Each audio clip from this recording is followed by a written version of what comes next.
There you go.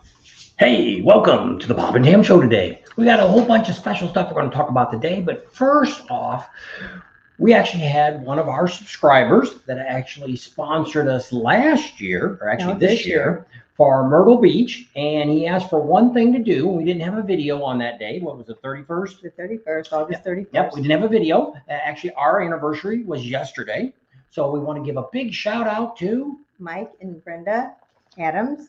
That's who sponsored us. And they have a company, and their company name is Fire Stop Solutions. So we want to wish them a happy anniversary. I think it's the 30th. 31st was their anniversary. Yep. So that's we wanted to get that off right away, so that way if they click on, they can see it was right at the beginning, and then we can. You don't have to watch the whole darn video. All right. So we're using the microphone on the camera, which was what we ended up using the last time. So hopefully the sound's not too echoey or something like that. We're kind of sitting back a little bit here. We just got back from California about 4 hours ago. A little bit cooler over there. It was only when we left. We left about 7 o'clock this morning, and it was in the 70s. And today they were supposed to get. Our daughter lives down in Huntington Beach, so it's closer to the water. And it was supposed to get into the 80s a little bit. Today, right here, right now in Arizona, it's 109 degrees. Anyway, we'll see you next week. Yeah, in about a week. We got a lot of things to talk about. We're going to tell you about what we're going to do this week, because this is kind of a pre to what we got going on, and give you some dates on some of the things we're doing, talk about maybe some meet and greets that we might be having at the next 2 functions that are coming up. So we'll jump to that first. Our next rally we're going to be at will be a week from tomorrow. Or today's still Monday, I guess. It's Monday. So it'll be a week from Wednesday. Yes. So we will be we land in Portland, Maryland, Baltimore, Maryland, one of them cities. Wherever the damn plane lands, that's where we're getting off at. That's right. And so we're going to get the car. We're going to drive down there. We're going to be down in Ocean City. So we'll be getting there. I don't even know what time the airplane lands. Hopefully we'll be down there mid-afternoon. I have to look and see. We're leaving at probably, let's say, 7 o'clock. Oh, yeah. here. So it's really, it's like 6:45. Well, it's 7, 8, 9, 10. So it's 10 o'clock their time. It's a 5-hour flight. So 10, 11, 12, 1, 2, 3, 4. We'll be there around 4. So I'll get the car. Probably won't be there till later that evening. I don't know however long traffic's going to be for getting over there. So we'll be there from pretty much Thursday. Might as well say Thursday, Friday, Saturday, and Sunday is over. So I think we're heading out on Sunday, back up there. So we're probably going to do some kind of meet and greet. You'll have to watch. Either we'll do a live and let you know where we're at, or what day we'll do it on. Probably try to do maybe Saturday afternoon, probably around the convention center, probably one of the booths that we deal with, probably have something from one of their booths. So that way it's easy to locate us, to find us, things like that. We'll probably hang around like an hour or so, just depending on who shows up. So that'll be going on probably a week from, it's 2 weeks from now, from last Saturday. It'll be 2 weeks, at least that Saturday. So put that on your little calendar. Then after that, we are going to be flying into, maybe it's Monday we fly in. So maybe we don't leave Eureka or Ocean City. Yeah, unless we get a room up there. I don't know what we got. I got to look at all the airline tickets again. You did all that. Figure out where we're all at and what's going on. So we fly in Monday to Bikes, Blues and BBQ. We'll be flying into Tulsa, Oklahoma. They ended up saying that was a closer airport than coming in. We came in from Springfield, Missouri last year, and what a nightmare that was. Never do that again. And flying in wasn't bad. It was the leaving that was a pain. Well, the car rental place is a long ways away, and they take you in a bus, and they're all in another building, and it's like, I don't know, 3 or 4 miles, 5 miles down the road. So it just takes you waste a lot of time. So they said Tulsa's a lot easier. I think it's about an hour and a half drive up to Eureka Springs. We'll be somewhere in Eureka Springs. We'll let you know maybe next week where we're going to be staying at, or at least what area. We'll be in Eureka Springs. There we're going to do a meet and greet. I don't know if it'll be Friday or Saturday. I haven't really looked at the weather and all this kind of stuff to figure out, make sure there's not going to be. Usually, well, I don't know. Can't say on either one yet. We haven't really looked at the weather at any locations yet to see what's going on. In Sturgis. So probably going to do some kind of meet and greet. We'll try to do our best with keeping Facebook open to where we'll let you know through Facebook where we're at, what's going on. Even if we put a place we're stopping to eat, don't hesitate to swing by. If you're close to where we're eating lunch at or something, even if we're talking to somebody, it's another subscriber. We're not bringing anybody along with us but ourselves. So that's all. So that's kind of where we're going to be. So we're there till Sunday of that week. So that starts on Eureka Springs. The rally actually starts on Wednesday. The 18th. Yeah, so we get there on Monday because we were leaving from the other place. So we've got a couple days to kind of look around. So Tuesday we'll be picking up the bike. We get a bike from Pig Trail Harley. They're sponsoring us with a bike this year again. And so we'll be. Didn't thank Emery. He was on Run. Thanks. About Ocean City. Yep. So he helps us sponsor us in Ocean City and gets us a place to stay, gets us a bike to ride, helps us out. Great, appreciate it. This year we're hoping to go out and ride and see where the wild horses are at. Other than that one crazy bar, which I always forget the name of that bar. I forget Secrets. And want to go down there and kind of hang out one evening, maybe Friday night or something. Get there early and kind of hang out for a few hours. Just see the wildlife. You know, the wildlife that's there, not the wildlife in the water. We won't be there that long. And see what's going on, see what's happening. I don't know what we're going to do for video-wise. I don't know if, because we're not, by the time we get there, I don't know if we'll be putting videos out every day or if we'll just go with a live and tell you, hey, here's where we're at, here's what's going on. Here's where we're at, here's what's going on. So that kind of keep you up. And then after the fact, we'll show you some of the things that are going on. And Skippy wrote too and said, happy anniversary. I appreciate that. 45 freaking years. Can you believe it? Long time. Long time. And actually known each other for 47 years. Long time. A lot younger back then. And so moving on. And so those are the next few things we've got planned right now. So then after that, we're going to go back, and when we get to Tulsa, we found out our daughter wanted to come down and pick us up and go back to her house for another week. So the last week of September, we're going to be in Kansas, Wichita. If you're anywhere near Wichita, let us know. A lot of people say they're there. Just like today, we was coming back. She was looking through her phone, goes, oh, these people lived in Orange County. We were supposed to kind of catch up with them. Well, we tell all of you, we can't call you. I forget. I couldn't remember their names. I was going through and deleting screenshots and everything that I do, and I saw these people. I'm like, we told them I think we maybe told them more October. Not really. But we told them, but we always tell it to everybody. If we've given you information to contact us, a phone number or something like that, you can always email us if you want, and we'll swap phone numbers. We don't publicly put it out because we don't want to get spammed. That's about the only phone we don't get spammed on. Be careful. And so we're kind of cautious on that. And so we always tell you, if you know we're in Orange County, California, you could have texted us and said, hey, because every day we ate out. We didn't eat with our daughter because we only ate one meal. CVMA, I think, or whatever. I can't think of his name. CVMA Flash. I think he was in Southern California. So I had somebody else that wrote me earlier and said they were like 40 miles away before we went over there, but never did contact us or anything. I think I don't remember if you sent an email, but some people did, and we send phone numbers back right away. You send us a phone number, we'll text you through our phone, and then you'll have it. Always text us. Do not call on that phone. Because if we don't answer it, it gets lost. And I'll see it in about 4 weeks from now. They'll tell me that we had a voicemail. Oh, in Arkansas. So make sure you tap on the text and send it to us and say, hey, I'm in Eureka Springs. I'm in Rogers. Like we have already had somebody that wants to know where we're going to be in Eureka Springs yet. I don't know yet. They haven't told us. Well, we don't know because of the fact that I'll tell you some places we're going to be. We're going to be in Eureka Springs. We're going to be at the Cat House for sure. We're going to be over at the dealership. Those are two places. I might go eat at the pizza place again.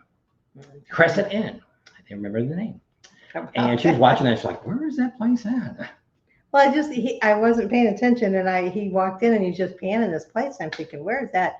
And then when he was telling me, then I saw the cat. Then if I had saw the cat first, I'd have known where it was at. So there, for sure, those places we will be at.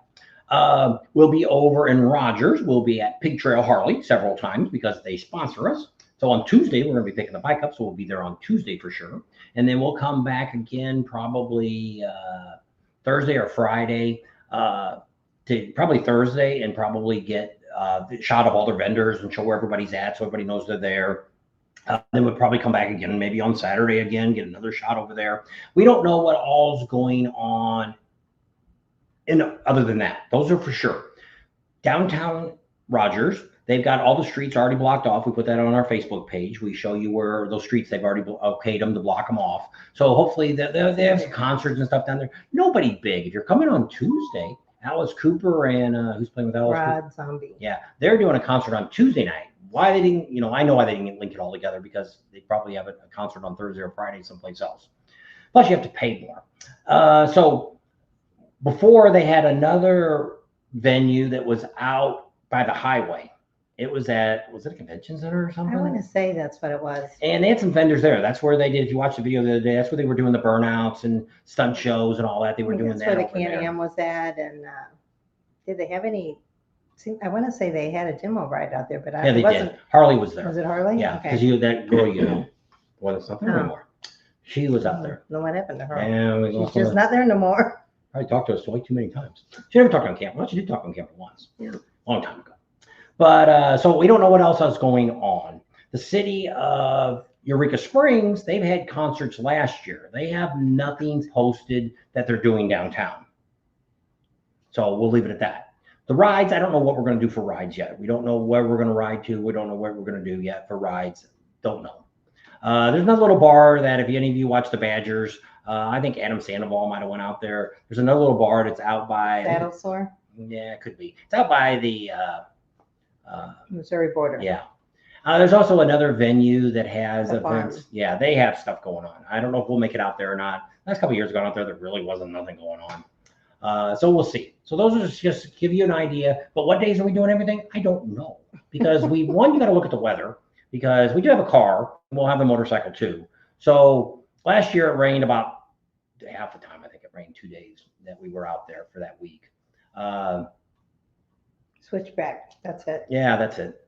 And we make it down there to see them Saddle again. Sores went out here somewhere. That was a pretty cool bar. It was cool. People that ran it was really nice and very good people. And so we'd like to get down there and just to kind of support them. So I know I think that's where the Badgers, Sonny and Angie, I think they stay down there with them. So and we like to see them too. So there'll be other YouTubers there. I think riding the Ozarks is going to be going, I think. Somebody else wrote you the other day and said they were going. I don't know who it was. Other YouTubers. Adam Sandoval will be down there, of course, because he's got his new campground he's got. We've heard the Flathead that was there last year that we did a bunch of videos with. No, not happening. It's just a campground. Whatever. We don't know what happened. We just heard that a few people aren't very happy about what happened. They had a deal. It was supposed to be a 5-year deal. I don't know what happened. Somebody gave it up, and a couple people are upset about them doing that, but it's gone. So we'll leave it at that. So nothing going on down there. Unless you're staying there. We actually have that YouTuber subscriber thing. Oh, yeah. They're going to be there. Beggar's Life. Yeah, he's going to be staying there because I was going to stay way down like in Missouri, and he was going to ride up every day. And I'm like, you realize how freaking far that is? It's only like 25 miles. I said, yeah, but you're in the Ozarks. It's going to take you like an hour to get there. Yeah. Because the roads are all curvy and takes a long time. I like that. To me, that is the second best rally there is in the United States. And, I rank it by that way. I rank it by the rides. I rank it by, vendors is another thing. I rank it by the people that come to the rally, and then the people that are there. Also, the businesses. Do they cater to us? And so those are the things. And to me, Bikes, Blues and BBQ brings in that second behind Sturgis. You want to know if anything goes on in Fayetteville anymore on Dickinson Street? No. There's some people go down there and they park their bikes, but there's no vendors. Those bars are still there. But I mean, when we went down there a couple years ago, there was like 10 bikes on the whole street. Fayetteville doesn't want it anymore. They're just another one of them towns that don't like motorcycle people, and it's all about the college. And so, screw them. And so we don't even go back to Fayetteville anymore. Is it spam or somebody actually write something? No. So there you go. So right now, no, nothing's really going in Fayetteville anymore. And Rogers, once they get it going, this is going to be the 3rd year for Rogers. Give them a break. Give them time to get this all in gear, get it going. Like last year, they asked us what we thought. I said, you had way too many vendors that had nothing to do with motorcycles. Don't make this the community fair. Make this a motorcycle event. It's okay to have a couple of those people, but I'm not strapping a recliner or a mattress on the back of my motorcycle and taking it home. Put you on a beer run, Jeff. And so that's where, I see that, and same thing with not too many of everybody else. You don't need a dozen stereo guys installing stereos. We don't, a variety, a couple of choices at one location is great, but not, don't need a dozen of them. It just takes away from all the people, and you don't know what you want. So that's that. Any more questions on that? No, I just want to say congratulations to Rejoice. She wasn't feeling good and she feels much better, or he. So right now, a couple of people, the two girls that are injured from Sturgis, you can actually go to our Sturgis page, the one that's got all the information about how you can share and give out good info. That's our page. On there, one of the girls is actually doing a little bit better. She's the one that used to stay. She stays at the Sturgis house, and they got a feeding tube and something else. And they gave her a bunch of stuff, and they told her, her mom said you could give out the information. They gave her the picture. She's opened her eyes a few times, so that's a good sign. Now, the other girl that was in the wreck, I think she's still in a coma. I think they took all the machines off, which is actually shocking. She's still alive. I think she's been alive for over a week now, maybe even longer than that, with everything taken off. So I don't know if they're giving her a feeding tube or not. If they're not, my mom lasted about 3 days before she went without having any kind of food. So I don't know what maybe they're giving her an IV or something. I don't know. Could be. But that one, they keep asking for prayers for both the girls. So those are the only two that we know that, it's tough this year because I guess there's so many. A lot of times you hear accidents and it's not so linked to people that everybody knew. Different people know them. You might be somebody that came from New York and came by them, came with one or two guys, and they don't know anybody else. They didn't stay anywhere local, to where a lot of these people ends up being they were actually known by a lot of people. We also had Nicole and AS Pikes. Andrew. And she's doing a lot better. He's still in a wheelchair. He might be for a couple more months. Hopefully by the first year, he'll be up and walking. And she said she's going to go back to work maybe this month. I think she said the 11th or something like that. She wants to go back. So, I'm hoping she's strong enough. She is. I said, just don't push yourself. Yeah. Because, I'm losing my voice again. I have no idea. So that's kind of that. So we'll prayers for all these people. Pray for all these people that have been hurt, and hopefully they'll all recover. We did have, what do we have? 4 that died. I don't know anything about the 2 that were at the Buffalo Chip. I don't think one of those girls are from the Buffalo Chip. Maybe she was. I don't know. I read so much I can't keep track of all the stuff. I didn't write notes. You can go on our Sturgis page and you can read both of those. They just updated both of them yesterday. So there's some new information if you're following any of those 2. They're on there. The other ones that Karen said the guy that was in the ditch for 5 days. He's doing okay. And he's up and going. And I've seen some good pictures on him and stuff. So he was found and he's surviving. And I think he's even out of the hospital. I've seen an update on him the other day too. So that's good news. It's good for anybody that can walk away. Because it just happens that we just had an accident up here. I just seen on our Facebook page, somebody in a car up on the Bullhead Parkway hit the guardrail, flipped the car, and killed him. And it was in a car. So just got to be very, very. We just got out of California. Talk about some freaking crazy people in California. Not everybody there is crazy, but a lot of them are. And people darting in front of us. What was the number one car that pulled out in front of us the most? Tesla. Yeah. And I should have 65%. If I wouldn't have had my little Ranger, if I would have had maybe the big truck, I'd have bammed right in the side of that thing when it came over.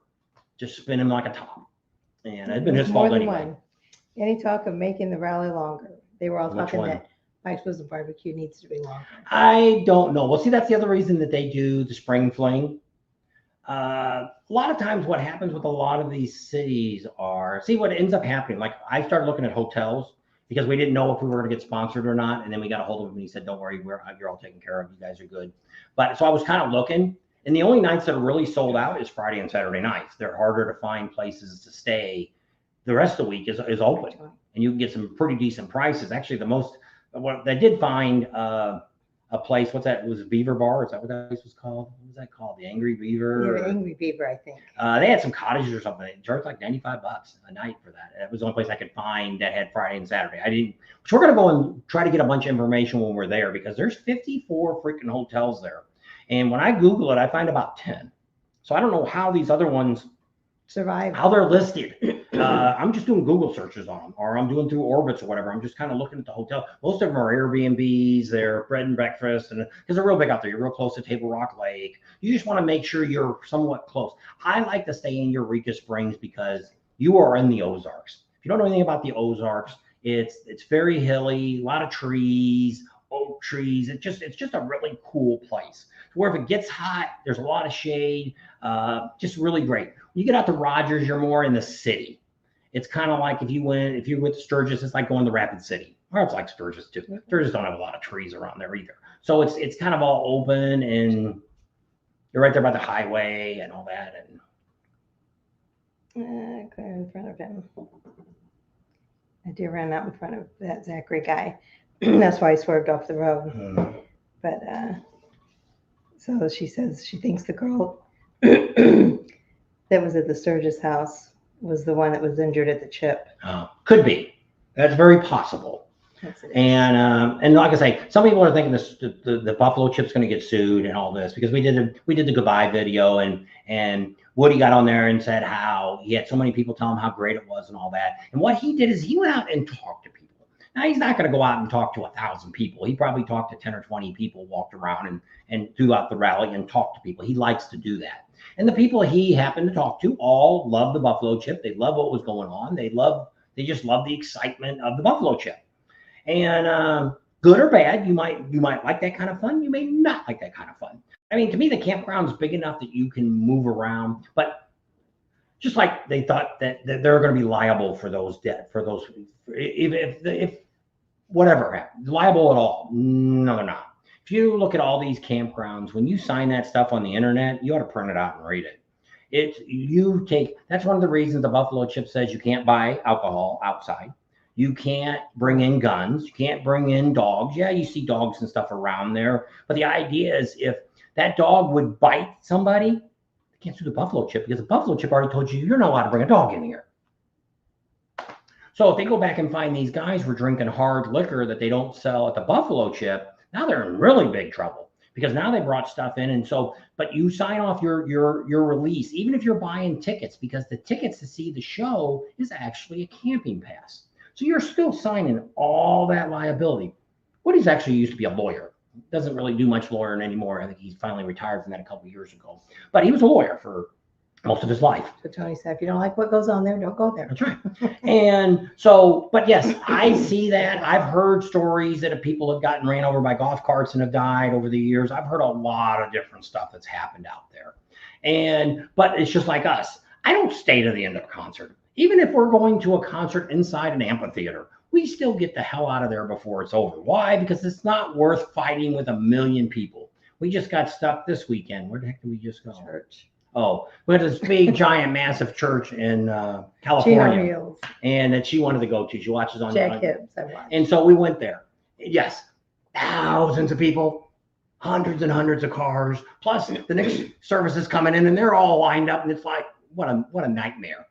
But probably 3 blocks either direction. Luckily, to get in, we got close, and we found a spot up front, so we were able to get. I backed in, so I could pull out first. And got out, and we got out pretty quickly. Just made the right turns and got it. But that happens. I don't want to fight with all the drunks coming out of there because you realize people have been at those concerts. It starts at 7 or 8 o'clock. They've been chugging beers all that time. And maybe that's one of the reasons that in the big concerts are starting not to allow motorcycles there. So I don't know. One of the nights I thought was Jelly Roll that one of the people got hurt. It wasn't the Kid Rock night. That's what I heard. So I don't know, but they're not liable. Yes, the people that were, and see, I didn't know that. And I looked it up, and this is true. If the police are called to an incident like that, and you're drunk, and you are driving a vehicle, could be a lawnmower, could be a bicycle, golf cart, motorcycle, whatever, backhoe, you're DUI. DWI, driving while in DUI, driving under the under the influence. There you influence. go. So yes, on private property, you can be arrested for drunk driving. And I didn't know that. I actually went through and started doing some research and stuff because a couple people said, yeah, it was. And a bunch of people were saying, they can't do that. They can't come on private property. Well, when something's that bad, they're coming. Because the same thing, the Buffalo Chip don't want to get involved with it. They don't want to get, they call the ambulance and the police come with the ambulance and they let them in and they do their job. That's what the police are paid for. Other than that, they typically don't come to the Chip or any of the private campgrounds unless they're called. So if you see a police car going through Glencoe, because somebody called for them. They most of the campgrounds police themselves. That's why they all have their own little security and stuff like that. But once it gets to a situation that's a little over the level, it's dangerous for their own security to start playing policemen because they're not cops. They have no jurisdiction. John Ross. So is you by JR and is your last name Ewing? It's probably not even that old. He's 35 today. Probably not that old. He knows who JR is. Thanks, Dan. Is it? I always want to say Dan. It is Don. Thanks, Don. Sorry. So that's a little bit about the Buffalo Chip. So they'll have lawsuits against the people that were driving the motorcycles. So there'll be lawsuits there. You can try to sue the Buffalo Chip, but Karen says that happens in Daytona Beach. She said there was a lady laying out sunbathing and lifeguard ran over her with the truck. And hopefully he wasn't drinking. But yeah, stuff happens. You just got to be very observant, just like us. We left one night. I don't know what night was it that wasn't Kid Rock. Jelly Roll is when it started to rain. When we stayed there, and when we left, it was so dark we couldn't see walking back the trailer. That must have been Kid Rock when we left early. Yeah. And so people were still coming in to see Kid Rock. We stayed for like the first couple songs, and it's like, there's no place to sit. There's, we couldn't get the golf cart in. We left it at the trailer. Let's just go back. Couldn't get food. Couldn't go to the bathroom. And lines were just outrageous. So it was like, it ain't worth it. We've seen Kid Rock. I'm not going to die if I don't see him again. So as we were walking back, it was dark. It's like 9 or 10 o'clock. And whatever time Kid Rock, maybe it's after 10. I don't know what time it was. But this is 3 years ago. So as we're walking back, it's dark. And there's no lights there on that first little road going back towards Bikini Beach, running along the side there. It is pitch black. People are coming with golf carts and motorcycles, and I'm telling her, get off the side of the road, and people got their displays and their trucks and all that parked up, their campers right up to the edge of the road. And the horrible thing is, because this one whole lot is just for motorcycles and golf carts. So let's say you get there and you park like you're supposed to and blah, blah, blah. They don't leave any room. So if you're in the very middle, there might be 28 motorcycles and golf carts in front of you. You are not getting out until all them people leave because they just park right up against the other one, and it's crazy.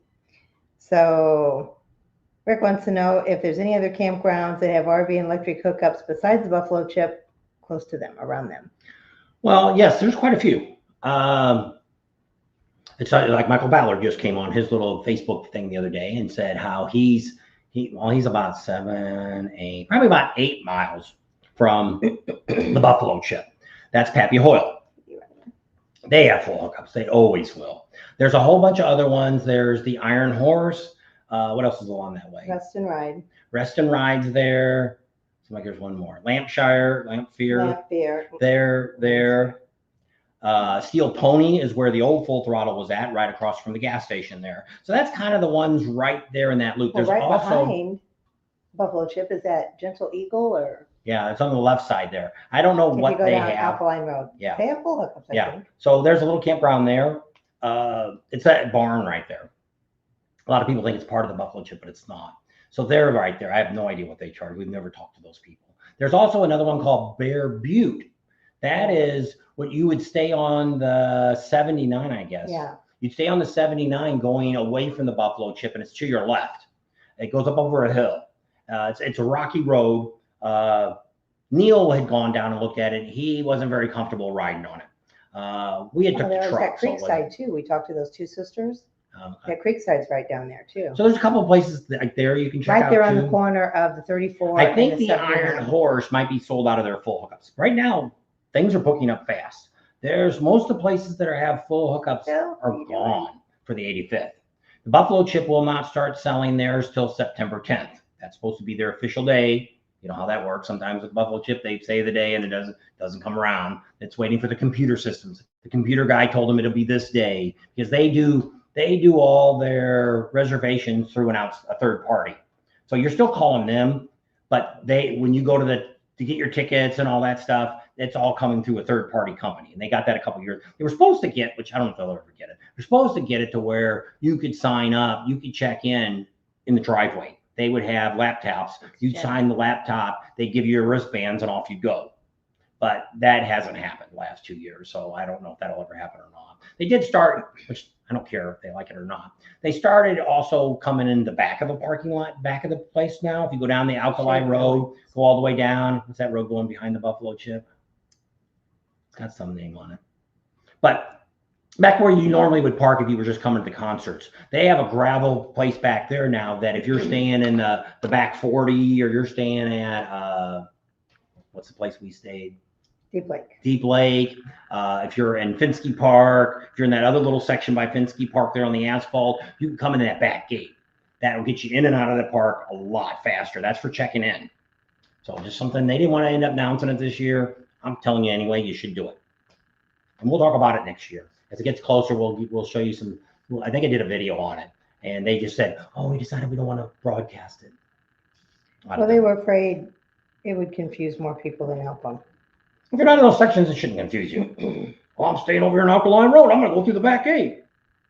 Yeah, go ahead, dumbass. You're going to be sitting out there a long time because they'll probably tell you to go to the other gate because you shouldn't come in that gate. You come in the front gate because that's where they're. Well, the idea is to try to loosen it up there in the front and have some come through the back and get in a lot quicker.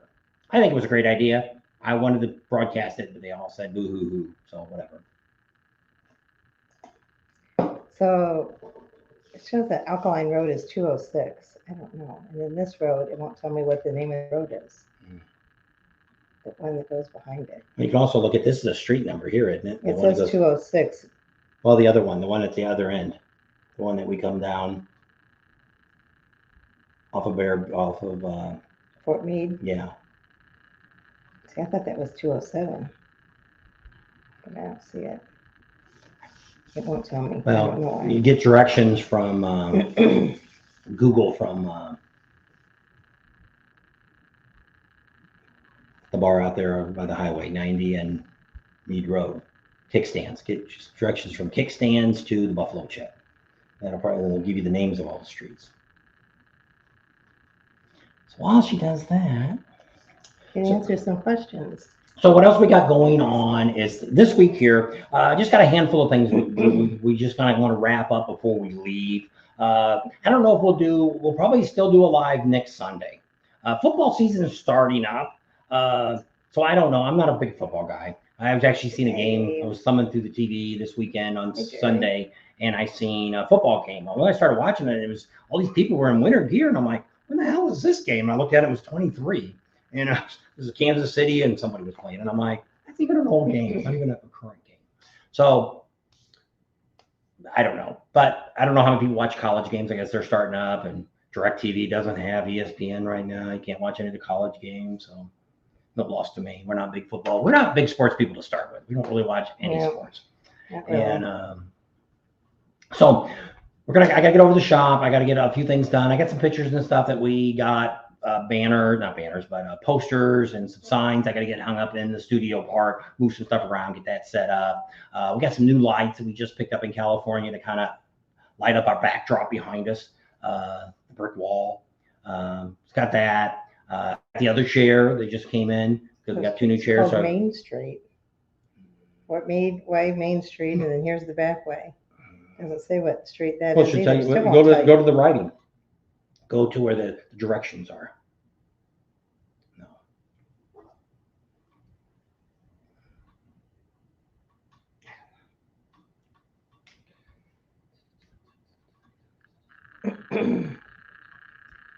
What's the phone number or the email at the Buffalo Chip to get a spot around what they charge for the week before till the first week, if you might know? You have to call. They don't book them. You can't book them online. So you have to call the Buffalo Chip, call the office, the regular 800 number, and talk to what's the girl's names? Well, you know one. Shirley. The other one's not there anymore. And then they've got 2 new girls. So ask for Shirley, or you can ask for Carol too. And that was, okay, hey, Rick. Rick's the one that's in Las Vegas. Daryl says, is there any No. non-alcoholic camping around sections? Not really. Not that that nobody could drink at all. No. What Right I by the tell convention center when in Ocean City. what are we talking about? Well, this guy wanted to know, where will we be in Ocean City Bike Week? Yeah. We're staying Right next door. right next to the convention center in those condos there. So if you're looking for non-alcoholic in Sturgis, you're not going to find a spot. If you're looking at the Buffalo Chip, trying to find someplace quiet, there is those quiet, not totally quiet, but better than everything. We stayed back there at what was it called? Blue Springs Lakes, Buffalo Chip. Where did we stay last year? Last year was Deep Lake. Yeah, Deep Lake's a really cool place to stay at. Anywhere along, I don't know if that whole section there, long ways, is all Deep Lake, but all that's not too bad. You kind of, I'd stay away from the back 40. I wouldn't want to stay up there. Seems like a lot of groups. I don't want to be anywhere around Bikini Beach. Because right in the front now, the last 2 years, they've been doing burnouts all night long. So like we had stayed at Blue Sky, and that was pretty good the first year we went out there. I will never stay there again because they're doing all those burnouts all night long. And even though we're up the hill a little ways, I wouldn't want to be there. Now that's if you're looking for full hookups, or not full hookups, but you're looking for electric and water. Full hookups, you can only get those in Fensky Park. That's about the only place they have their full hookups. There's a few full hookups there in Deep Lakes, but I don't know what they call that section over there. I think the one by White's Lemonade is called Tilford Campground, because it's off Tilford Road right there. I'm pretty sure. I've seen it too, the one that's not too far from White's Lemonade. They're talking, I was invited there when I was first sober. Oh, is that? Oh, okay. I guess that one's a totally sober campground is what Jen's saying. When I was first sober. There you go. Well, it's hard to do that because you can, just like a Buffalo Chip, they tell people not to bring in alcohol and they do it anyway. People not allowed to bring dogs, they bring dogs. There's probably people that have brought guns into. You can't do a complete check. You know, it's like now I just seen something the other day that you can get these can covers that you can put on a beer can. It says Coca-Cola, looks like a Coca-Cola can. So you put these little sleeves over, keeps your beer cooler, and you walk around and nobody knows you're drinking a beer. And same thing, if you put it in a Buc-ee's cup, you're drinking hard liquor with a soda, nobody's going to question you unless they see your bottle out in front of you. People aren't that, well, on Main Street they will. But I mean, in town, they would check you to see if it's alcohol in a container. But at campground, they're not. AA meetings there. Well, there you go. I think that's what it's called, Tilford's Campground. I know that's the one close to the White's Lemonade. So there's a lot of them out there. There's some campgrounds that I would avoid. Tilford Gulch. We're not going to put them out there. There's actually one out there. Neil talks about it all the time. I wouldn't stay at that place just because of what Neil said. If you want to know, you got to talk to Neil. I put him on and told him tonight we'd be on. I did too. I texted him. And because he wanted to know that last night if we were going to come on Sunday night. And so I didn't decide till earlier that we were going to knock this out tonight. Because we wouldn't be doing another one until next Sunday. So I got some other videos to put out. We'll talk about that in a little bit. I was like, Campgrounds or something. But then there's a couple of them out that way. There's one in Sturgis, but it's off to the side of Sturgis. I wouldn't stay there either. Nothing. It's a rocky campground. It's you got to drive to a subdivision to get to it. I don't care for that. And I don't know. We stayed there years ago. The previous owner lied to us and told us it was under the Sturgis sign, and it wasn't. It was nowhere near where it was supposed to be. And I don't know. I don't know how it was with. We knew somebody that stayed there. We had to ask how the wind was because the wind blew pretty much this year pretty hard, and you're up a lot higher. So, but I mean, most of the other campgrounds are what they are. You can go to the cheapest places like Drag Pipes out there across from the Buffalo Chip or the Full Throttle Saloon.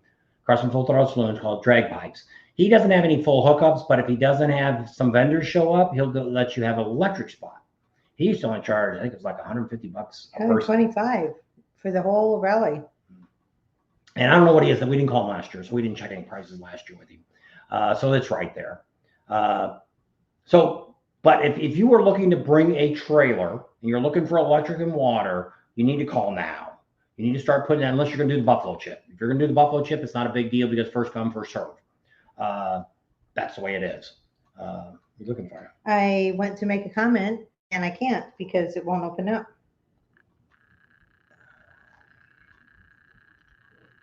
They want to know oh, there's Mike. He saw his anniversary thing. Okay, let me go back to where I'm at. There's Rain's Moto Life, Canton, Ohio. Thank you. You're welcome for all the stuff we do, he says. Kathmandu is the most quiet campground on the other side of kickstands. Yes, I concur with that. They're saying hi. XM Biker says, as Pipes is doing good, won't be walking for another 2 months. Has to be off both legs to heal. Good. And you're welcome, Michael. And I hope it's Brenda because that's what I said. It's all I could remember. Thought I wrote it down. But yes, happy anniversary. And thank you for your support for our channel. So we wouldn't have went to Myrtle Beach if it wasn't for you. Hog Heaven is a mostly quiet campground, Dave's Crazy Crailer says. And all right. So it just depends on what you want. There's the people like Hog Heaven over there. We've never stayed there. It's on a hill. They've got some hookups on the side. Somebody yelled at me one year because I said it looks like they got maybe 100. Like they got 200 or 300, whatever they got. Not a lot. It's over off. You come in, it's off to the left side. Don't know. I never stayed there. We went in there and tried to talk to that girl a couple times, and I didn't even fool with it this year. This year we didn't really go around and talk to any campgrounds. Because a lot of these campgrounds don't show up until a day or two before they open up the doors. Jen says that's one reason she started watching us because she told the other guy, if you go back and look at some of our previous videos, we go to a whole bunch of different campgrounds around the area. And we have. You can go back there and do Sturgis campgrounds or put campground Sturgis because it goes by the first light. You do Sturgis and everything that comes up that said Sturgis comes first. Put campground Sturgis, and then you'll be able to go through and see all the different reviews that we've done over the years. And most of them we've hit. Even like Hog Heaven, is that what it's called? Hog Heaven? Hog Heaven. We drove through it. We didn't, and so we got a look at it. Well, and like that Bulldog Creek. Yeah. And we reached out to them people, and it's funny because people say they're like, you got to go see him, you got to go see him, you got to go talk to him. And we go, we reach out, we try. There's only so much we can do. We only do it a couple times. Yeah. We usually go and talk to somebody and say, here's our card. We'll give you our phone number. Call us. And we had somebody last year that contacted us and said he wanted to buy us a steak dinner. The guy that owned Ride and Rest. He was the dad, I guess. And so when we called down there, the daughter answered and goes, I don't know nothing about that. I don't know nothing about inviting you for a steak dinner. It's like, I don't care. So whatever. We told her who we were, and that's the end of it. I don't know. Well, I'll say a lot of times if they're not looking at YouTube, they really don't know what's going on. They don't know what YouTubers doing what and how and all this. Well, I think they might have seen our review and went through and talked about it, and so they said they appreciated it, and they have steak. They didn't know if we knew that they had steak dinners, and they wanted to invite us out, and they wanted to treat us to one of their steak dinners. And I'm like, okay. And so I called and texted, and whoever I got a hold of, she said, well, it's me and my dad. And she said, I didn't write no email like that. So I looked and looked and looked and looked. Didn't get it. Finally found the email and no response, but it was no big deal. But so that's what I said. We try to, and sometimes we do. We get a lot of people that will call us. A lot of the tattoo places want to call us and say, come on down, talk to us. We have one guy that we talk to. But I mean, other than that, I don't know nothing about tattoos, and we never got one. I wouldn't know a good guy from a bad guy doing them. So Willie at Chopper Time show. Yeah. Willie's Tropical Tattoo. I'd recommend you go there. That's about the only person we know in Daytona, for instance. Everywhere else, we don't have tattoos. We don't know nothing about them. So I don't really talk to any of them. We have the one guy that we talked to right across from 160 Biker Chick. And I don't know how we ended up talking to him. Well, the only reason is because he reached out to us and he said he was trying to get he had the logo. To be the official Sturgis logo that he could tattoo on everybody. With permission. And he got that okay. And we went and talked to him. And so every year we just go down and say, hey, if you want to get an official Sturgis tattoo, this is the guy. A licensed one. Yes. Versus you can get a Sturgis one from anybody, but it's copyrighted. There's kickstand information there. Bob and Dee wrote on there, kickstand charges $250. No, they raised it this year. I think it's $275. So contained trailer, no water, electric, dry camping, plus that's perfect. Plus a wristband. No, it's if you're dry camping, He says they're charging $250 for a self-contained trailer, no water or electricity, dry camping plus. He stays there every year, so he might have did it before he left. I always thought they only charge you for wristbands if you're dry camping. If you were pulling down there in the tent area, that's what I thought. I didn't know they charged $252. Because heck, if you're going to pay that much, you might as well go pay $650. A total of $650 and stay in a regular campground with electric and water. So, don't know. Do you think that's where you're going to stay next year? No. Buffalo Chip. We'll be at Kathmandu. Yeah, so Kathmandu we're already booked. We will be there on June 24th. Neil's on. Through the rally.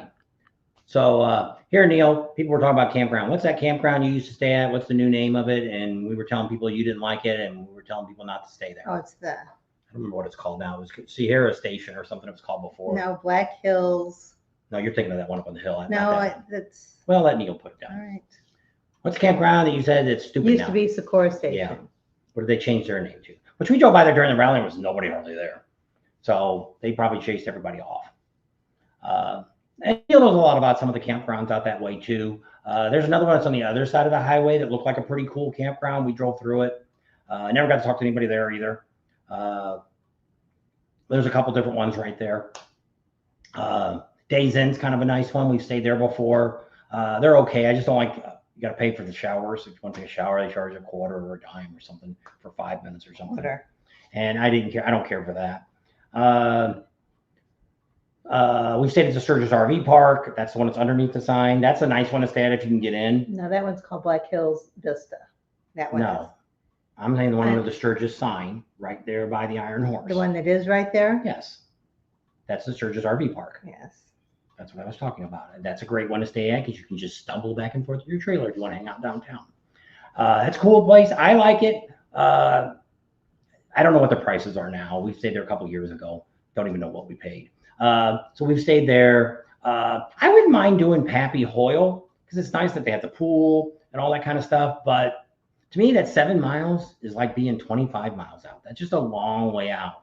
And the cops are all along there. They're watching you. You know, speeding's a big thing. And it's, people complain about this. You don't hear us complaining because we're out there before the traffic ever changes. You know, it's 55 miles an hour out there and they drop it down to 35. So if we're able to adjust to that, you coming in town should be able to adjust to that. I like my cruise on. And I just cruise with my cruise on for about 36 or 37 miles an hour. Wave at the cops as they drive by. You know, don't do something stupid. The light changes, turns yellow, stop. Don't go through it hoping you're going to make it. You know, Black Hills Station used to be Socorro Station. Yeah, there you go. I wouldn't stay there. That's probably one just because of what Neil has said about the place. And this year they didn't really have really no crowd in there. Considering most of the other campgrounds were pretty much not sold out, but most of the campgrounds were pretty full this year. No, that's what that Bob and Dee said when it brings me the Strawberry River Pie.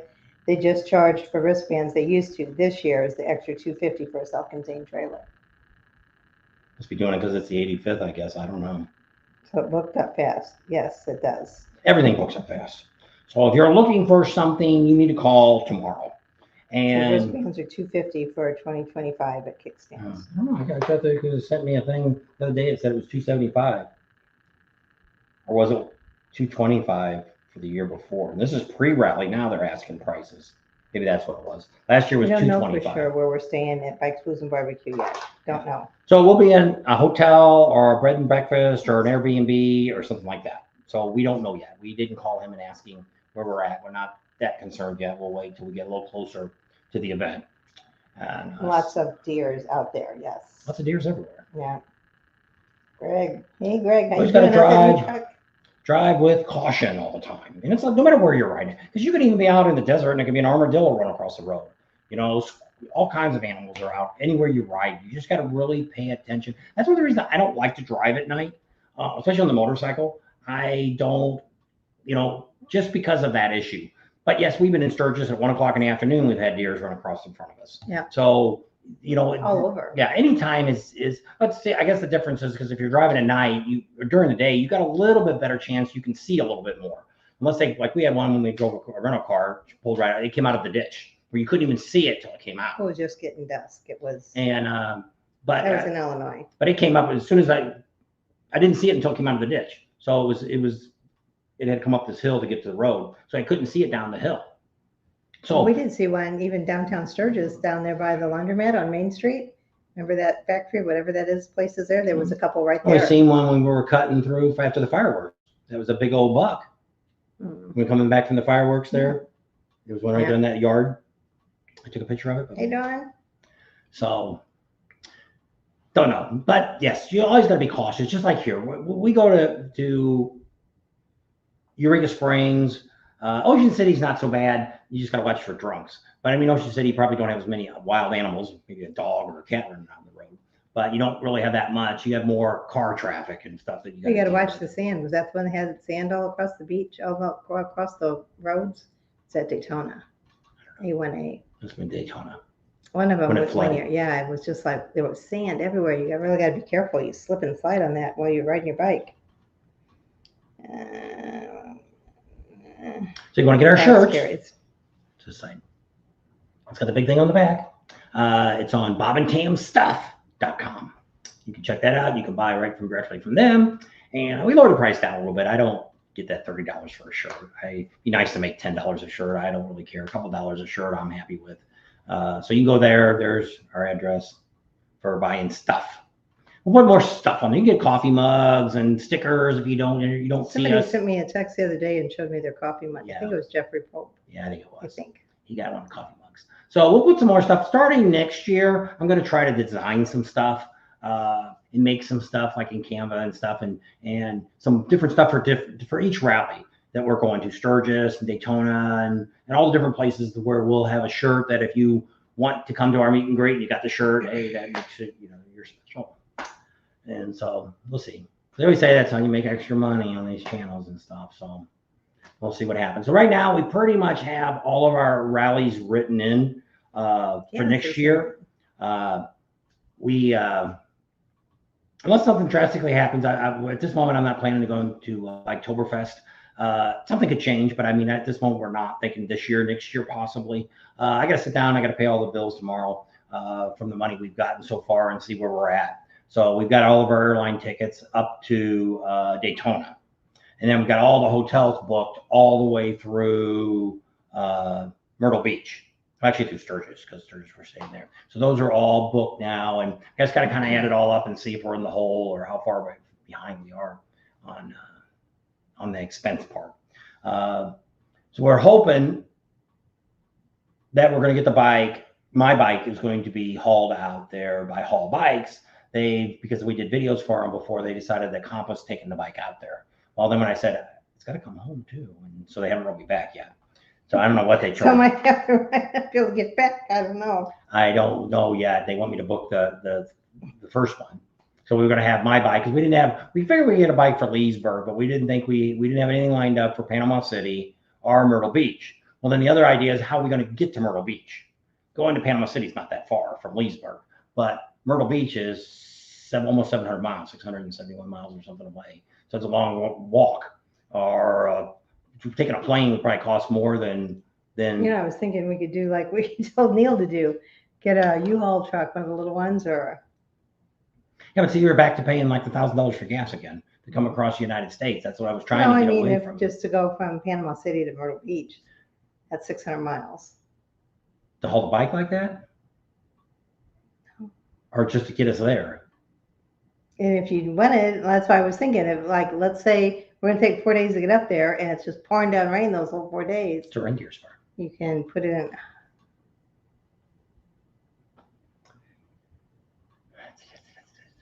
So I plan on riding the bike all that way up there. And as I told her, I got 4 days to get there. It's not, we're going to try to use bunk for bikers or biker bunk. I'm going to try to stay at some of those places, save some money. And see, I found a couple of them on the way that actually have bedrooms and stuff. And we'll try that out and see how that all works. TK Ride says you should get stickers that are rally specific. We could do that. Just order 100, and when they're gone, they're gone. Could. Might be something to think about. So yeah, maybe. And so don't know. It's a thought. So we'll see what all happens. We'll see how that all turns out. That stuff I'm going to try to do for next year. We're trying to get our 501c set up for the bike builds for the veterans. She's got a lot of the stuff already filled out. We got a name for it already. We're not going to announce that yet. And get all of our other stuff written up and all things. So hopefully by the first year that will be going.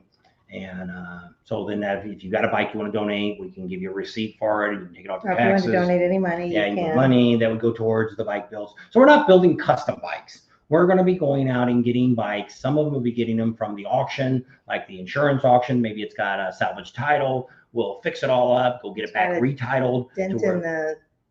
Well, some of them are just the front ends are messed up, needs new forks and all that stuff, put on new handlebars and stuff, new wheels, not a big deal. Some of that stuff we could probably pick up used. Some we can get new. We do have a few suppliers that said they want to work with us, which we don't know what work with us is.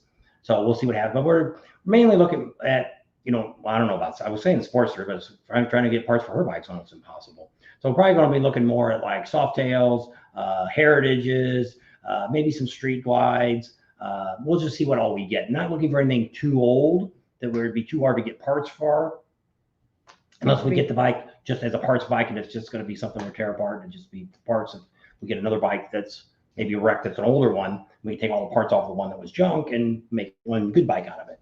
So that's kind of what we're looking at. And then what we're looking to do is we're going to work with, we've already contacted the American Legion and the VFW. We had a couple of people the other day give us a few warnings. Let them pick people for us.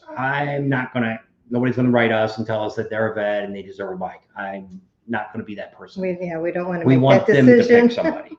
And so we got guys with like girls with like PTSD, things like that that's going to help you. If you're just a vet and there's nothing really physically wrong with you and you want a free bike, it's probably not going to get one from us. It's more or less to help guys and girls that have, that had some issues at the war and stuff. And so we want to try to help out with that situation. Yeah. And if things don't work out that way, maybe we'll end up doing a raffle on the bikes and we'll take the money and give it that way too. We'll have to see once we get the 501c, then it makes it a little easier that money can come in. And I don't have to count it in the business. Because we're still going to have our Bob and Tams. That's where we'll make our money off the videos and all that kind of stuff. And then the bike builds for the veterans will be 100% donated.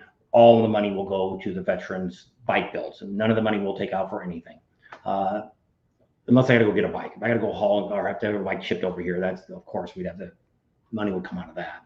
That's the expense of getting the bike. But we're not paying for the building. The building's already paid for, the lift and all the stuff. We have my tools and all that. My time working on it. I'm not going to get anything for doing that. That's me getting No processing fees or whatever. No executive fees. Yeah. All of our board members, which we haven't told them all yet, who they all are yet. And all people, a couple of you are subscribers that we're going to be asking. And one of them is a friend. And we're going to ask all these people to be on the board and for our 501c. So we got a name. You have to have 3 people that are non-related. Yeah. So we came up with 3. And so we'll do you got to do like a meeting once a month. It'll be like a Zoom. Get everybody on. Here's what's going on. Nothing. Here's what we did. Here's what we bought. Here's what we got. So everybody can kind of see. If you want to come out to the shop, you could. So that's what we're hoping to do in between these rallies, to where when we come back from Daytona, we got a month and a half that we're not doing nothing. So we can get bikes or be working on them or whatever, because it's going to cool down a little bit then. Because it's going to be tough here in Arizona. I thought the air conditioner would be able to keep up, and it doesn't look like it is. I'm going to have to end up getting maybe a swamp cooler too. Because if it got to where you could physically work in there at least till noon or something, I could get a lot done from 6 in the morning till noon. So we'll just have to see how that works out. And but in the wintertime, of course, I have more time, and because we'll have lights in the shop and light up and work in the evenings and stuff on stuff. So I don't have the lights hung up yet. Nope. Wait for it to cool down. To borrow it. We got a guy down the street's got a Genie lift, and I'm hoping to borrow that and for like a week and run all my lighting up on top and run all the wire and the conduit and all that stuff up there, and then that'll all be done. And that way, if we work at night, I can flip the switch on and have a little bit of light. I got painter's lights or whatever, the construction lights. Somebody calling you? Time for the premiere. There you go. It's 5 o'clock. So Dave Sears Man says, I think you guys work. I think you like hard work. It seems like you two are aging backwards. Well, the idea is I have to stay busy. I just left my daughter's house and I about died there because we didn't do nothing. Well, we did. We went out in the morning and we did some running, and we always get our lunch, and that we've been trying not to eat more than 1 meal a day, and trying to lose weight. I lost 10 pounds. I don't know what I got now. I have to wait tomorrow to see if I gained any while we were gone. And so we'll see how that, but we're trying to lose weight is what we're trying to do. So I forgot what I was going to say. Oh, about working. So I got to do something all the time. So over at our house, we didn't, I end up going most of the time up into the bedroom and watch TV because I can't sit too long in some couches, but it hurts my back. It makes my back start hurting really bad the way it sits. Here I got recliners, so it's not so bad here at home. And then what's the other thing? Oh, there was something else. So I ended up having to sit at the dining room table in a chair that wasn't really comfortable, but at least didn't make my back hurt. And so it was like, I just like we go on vacation, we do nonstop. What we do now when we go on vacation or we do these rallies, it's very similar to what we did when I'm on vacation. I'm not one of those people. I could never go to a resort that's all inclusive. I could not stay on the property. We normally get up in the morning, we're gone all day, get back about 8 or 9 o'clock, and that's the end of the day. Start all over every day. If I'm going to sit around on the couch and watch TV or do something like that, I might as well stay home and save your money. Watch some videos from travel videos. But me, I have to be doing stuff. So that's the way it is. So that's kind of where I'm always at the point where I have a lot of friends that are retired and they don't do nothing. They sit on the couch. My brother's the same way. Sits on the couch, watches TV all day. He makes his wife mow the grass with a riding lawnmower. You don't even go out and cut the grass. But I mean, once you start sitting on the couch back here, I was unemployed for a while. I was out on disability and hurt my wrist one time and couldn't really do anything. So once you sit on the couch for like a week, you get to the point where that's really all you want to do. Let's go see what's on TV now. Okay, let's watch that show again. Same shows are over and over playing the same crap. But you did that. Well, same thing. My dad was like that. He was probably why I'm not a big sports guy. He'd get on the couch on Friday, wouldn't get off the couch till he went to work on Monday morning, and watched every sports, wild world of sports, everything. Anything in sports he watched, and never really did a whole lot. My mom took me more places. We did do some camping and stuff, but other than that, we really didn't. My dad really wasn't much of a father. My mom was more of a father than my dad was. So another whole story you don't even know about.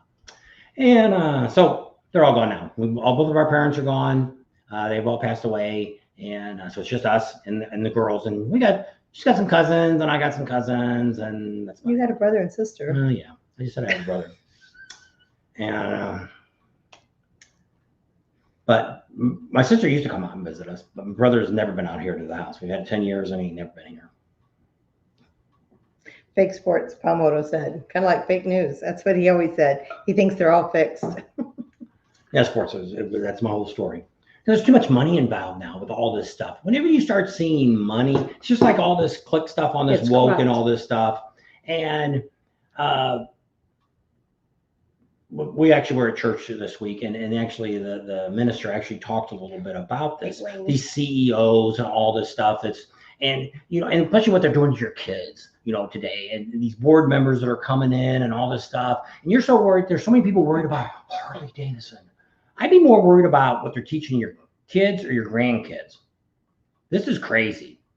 It is so crazy. They're telling them that we know a young girl that the school told her it was okay to be a boy. Her name's Sam now. I'm a boy. And the school. And the mom can't even pick her up unless she asks for her by that name because she changed it all by herself. Yeah. So it's like these schools are allowing all this crap. And it's like, if you decide you're 21 or 25 years old and you want to get it whacked off or whatever you want to do, then that's your business. You're an adult. You can do what you want. I could care less. But they're doing it to little kids that have no experience. They don't know nothing about nothing. They're seeing some 20-year-olds that don't know nothing about nothing either. They learn by example, if you think about it. So what does that tell you? So all this is just a big old mess that's going on in the country and the world. So it's just like she keeps telling you better be right with Jesus because he could be coming back any day. Yep. And because it is. It's if you're good, you're bad now, and if you're bad, you're good.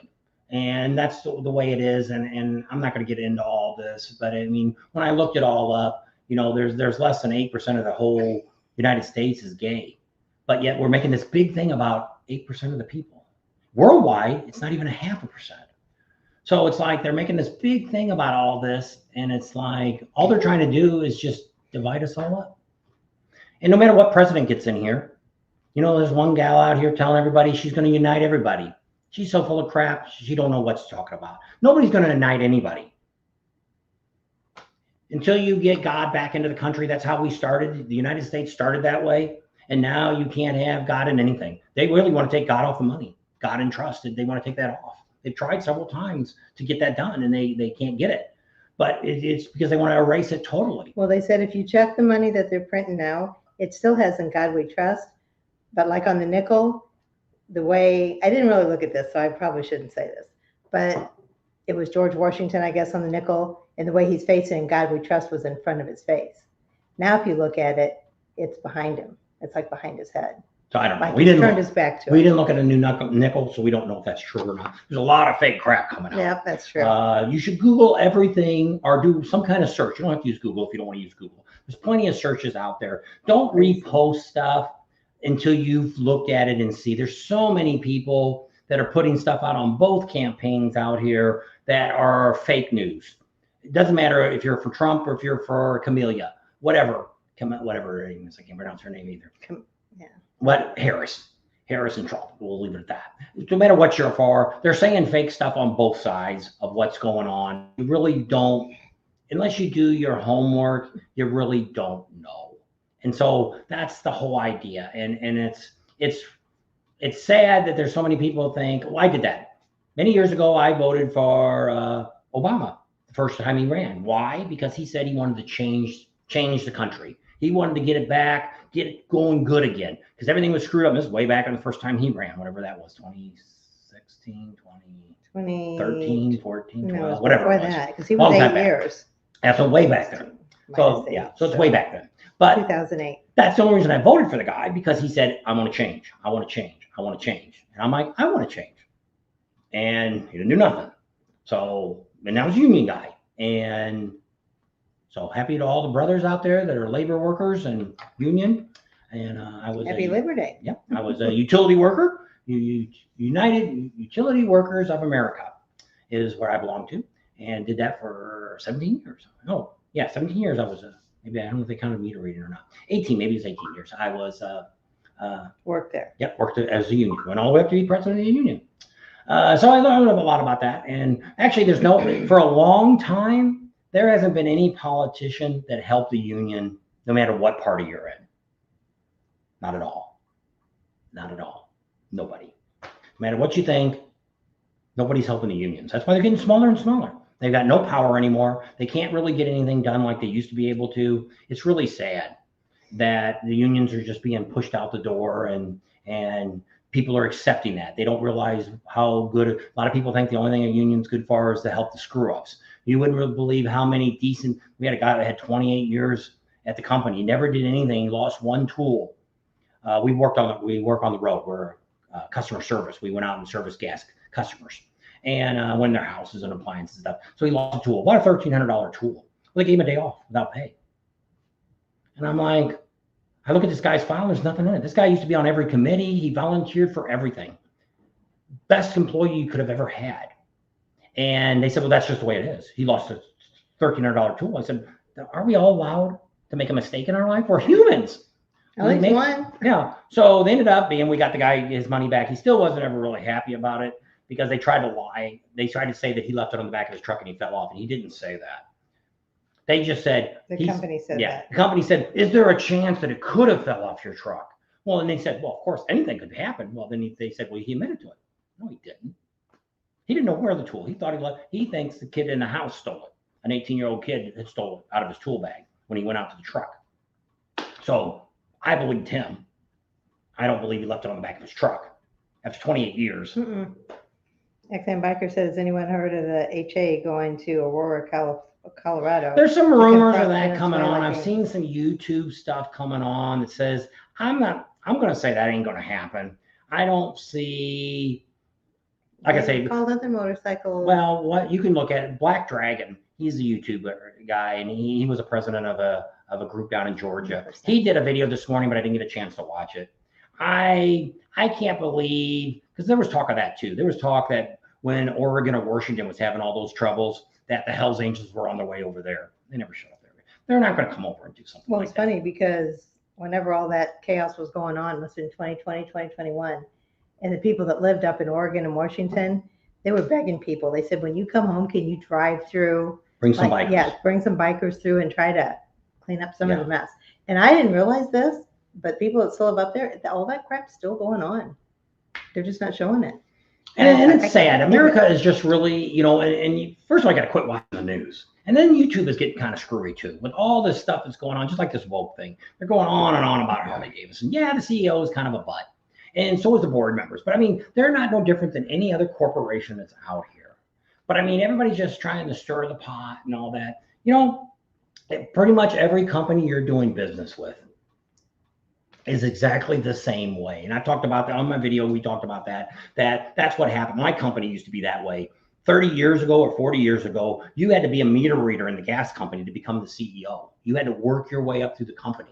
But then probably 25 years ago, they decided, no, we want to hire these engineers and we want to hire these people that, yeah, they know numbers. They know numbers. They know how, they know all this stuff, but they really don't know anything about the business. Just like the guys up there now. And they did. Harley is going to get $89 million federal money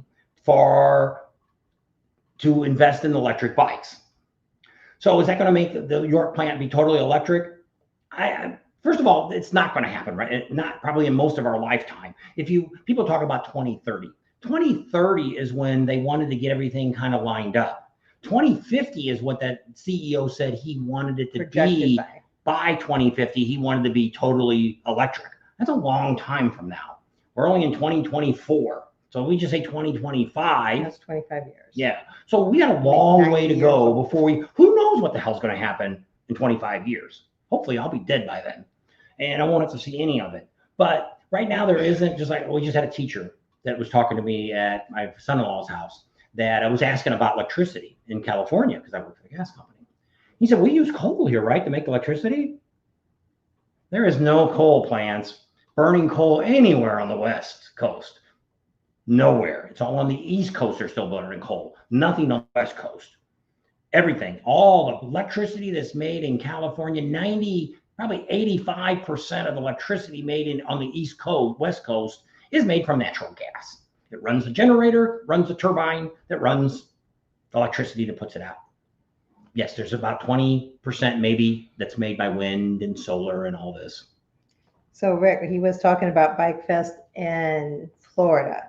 He's the one that lives in Vegas, and he wanted to know if you were talking about the Vegas one because he says you don't think they do that one anymore. No, Vegas is gone. They don't. Pamoto said the Mongols had a huge fight at Bike Night on Broadway. Bull Road. I don't know. Jeff says he just blocks it all out. It's your vote. No one should care about it. That's right. You just need to pucker up now. I've heard that the Mongols were joining them. No gas and C8, laugh out loud. We were just there. It wasn't too bad. It was $1 more than what we paid. Yeah, about $1. So we paid, I am going to Sam's. No. So I got gas. So we ended up, when we left here, I paid $2.85, I think, or something, $2.89 at Walmart, which is lowest in town. So for regular. So we drove the truck over there. I ended up going over to Sam's, and they had it for $3.85. So basically paid about $1 more. Now it was higher in other places, but I'm looking around for the best price.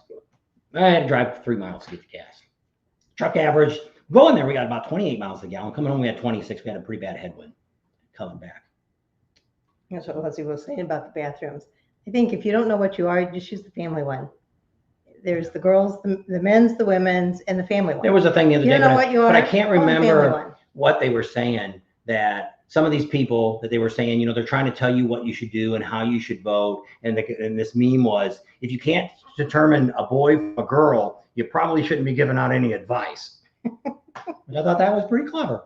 I like that. I got nothing against gay people. We lived in California, up in West Hollywood. There was a ton of them. We had a lot of them out in Palm Desert. You do your thing out there. I don't really want to see two guys kissing on the street. We don't go out and make out on the middle of the street and people watching us and stuff. There's stuff that should be behind doors, but it's like some of these people want to be out there. They want to make a statement or whatever. And it's like, do whatever you want to do in your bedroom or in your house or whatever. You go to a party that has wild parties like that, or you go to the Pineapple Upside Down Club that the monkey belongs to.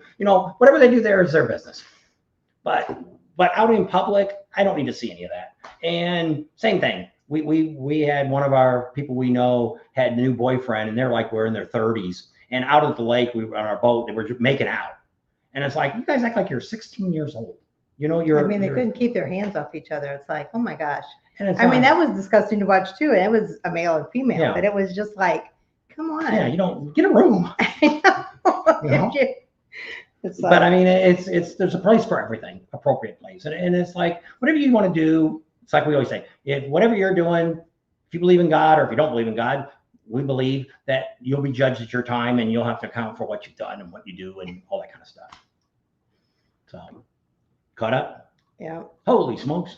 Jeff says, grabbing each other in public. Yeah. And some of them do things, crazy stuff like that. And you don't do any of that? No, I would never do nothing like that. It'd be indecent exposure. Don't believe him. And so, yeah, but it's... Bob, get the what's up at. I've got that. But the weird thing is they make it so hard to use, and I don't know why.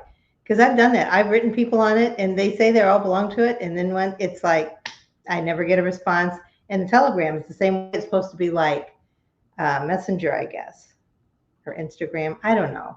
But I've tried that too. I've got them both, and I've tried using them, but I never really get any response from the other person I'm trying to get a hold of. And if I do Facebook or if I do... Well, a lot of this stuff is, we get a lot of people send me stuff through Messenger. I get a lot of comments and stuff through there. Some people go to our website, bobandtams.com, and you can message us through there too. You don't have to go on any social media. You don't have to type our email in. You can send us a message. And it says on there, you ask a question, you type in whatever you want to ask. Some people hit it and they don't even put a question on, so I don't know what they're doing. Yeah, they say I have a question, and he writes back, what is it? Never write back. So I don't know what they did. Maybe just like to click buttons. I don't know. So, but I look at all that. So I usually answer most of the emails and the stuff that come through. I usually look at them every day, a couple times a day. I check all the emails and respond to anybody that's got, if it's something I have to look up, because not everything, I don't know it all. So we use a lot of the people that we deal with in this industry. We use all of them for access to where if somebody's asking a particular question about a motor on a bike or something like that, because one guy just wrote me the other day, and in the comments, and it was about my compensator, and said, oh, I didn't see that he lined up the oil pump. I heard if you don't do that, you're going to, the gears are going to, because when you put the chain back on, it's going to wear and you're going to have all this metal inside. So I sent it to Speeds and said, what do you think of this? And he wrote back and said, well, first of all, if you don't line the gears up, you got no oil pressure. So the bike wouldn't run very long anyway. So I guess it's just a given. They must not have just said specifically, now we're going to line up the gears. Well, you're just going to put the gears together to where they're in there right. So it's like, I don't think there was anything lining them up. I'd have to go back and watch this guy's video to see what he was talking about. I wasn't really interested in that. I was looking at, I don't remember that, and I don't think, because like if you're changing your oil pump, you just put the spacer plate in, you put the gears in, and they just kind of, I don't know if you could put them in wrong, because they're teeth. It's kind of like those kids thing. You put the star in the star hole. It's kind of like that. So I don't know, unless you forgot to put a spacer or something on it came out. So Emery Ron wants to know if it's still hot out here. 109. Supposed to get up to about 115 this week. I like it. I like it hot. So it wasn't bad at our daughter's house. It wasn't bad. It was, they get the marine layer, fog. There's Janice. Marine layer comes in, and so it's like it's foggy in the morning. So it takes a little while for the sun to come out. Like we did the video, the other day when we did the video on Bikes, Blues and BBQ. Actually, the video from last year, we were in the exact same spot. What do you mean? The Bikes, Blues and BBQ video that I did last year, the pre-video, it was exactly in that same exact spot we were standing. Oh, was it? Yeah.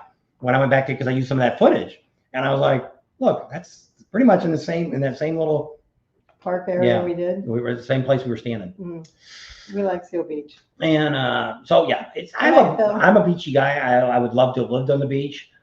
Never could afford it. We didn't do it. We should have done when we first moved to California, and I didn't do it. But I love to watch the people and see the things go by. And Ron says it's 75 there in Ocean City. I'll be freezing.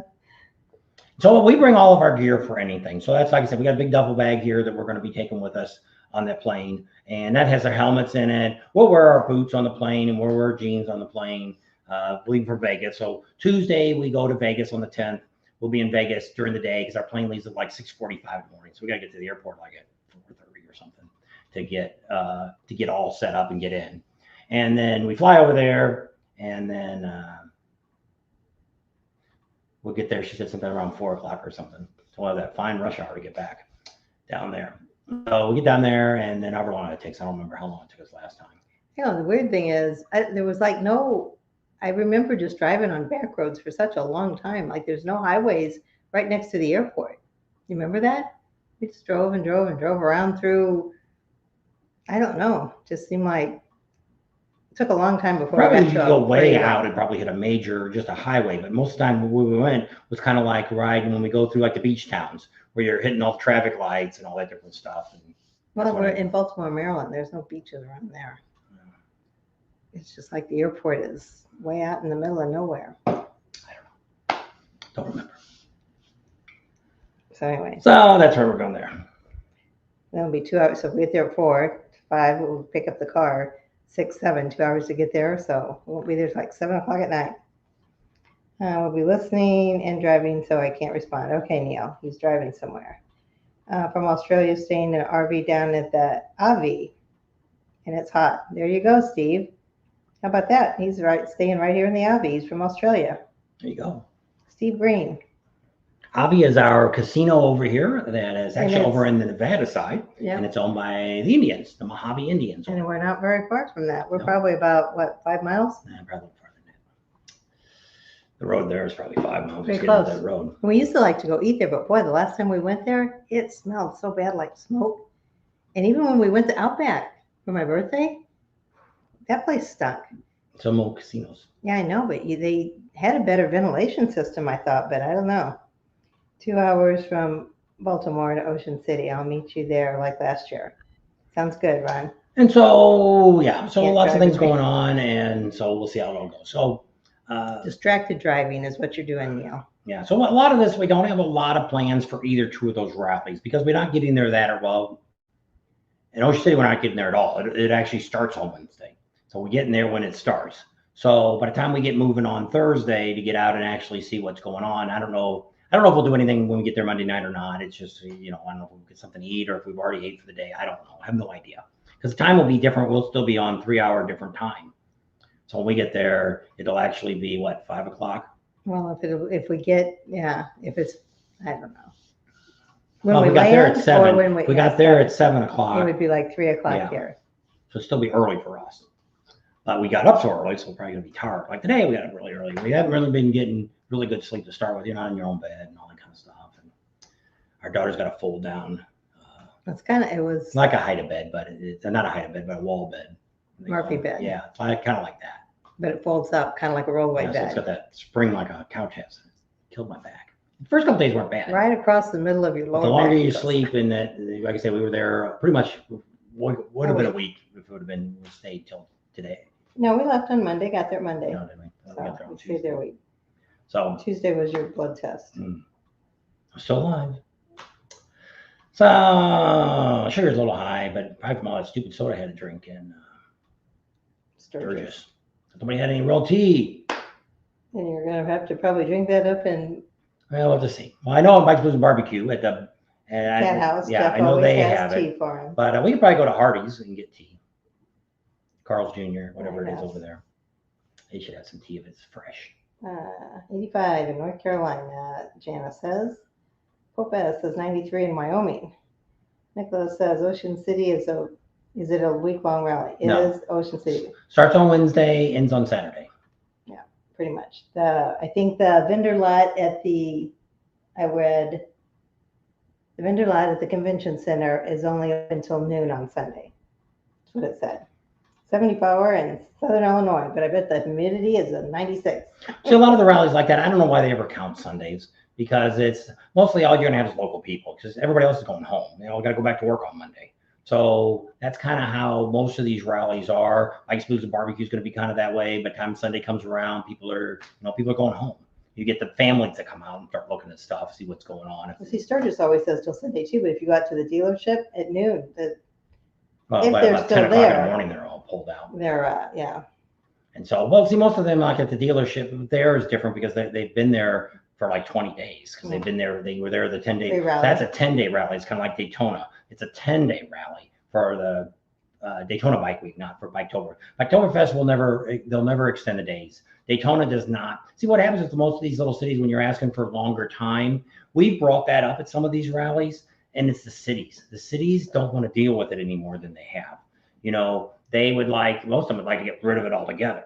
But like when we talked to Daytona about Biketoberfest, they would love to do it. But the city's already said, nope, we're not adding 1 minute. We're not adding an hour. We're not adding nothing to it. Be glad you got what you got. And that's what it ends up being, the fall rallies. I'm not a big fall rally guy. Why? Because it's only half of what the main rallies are.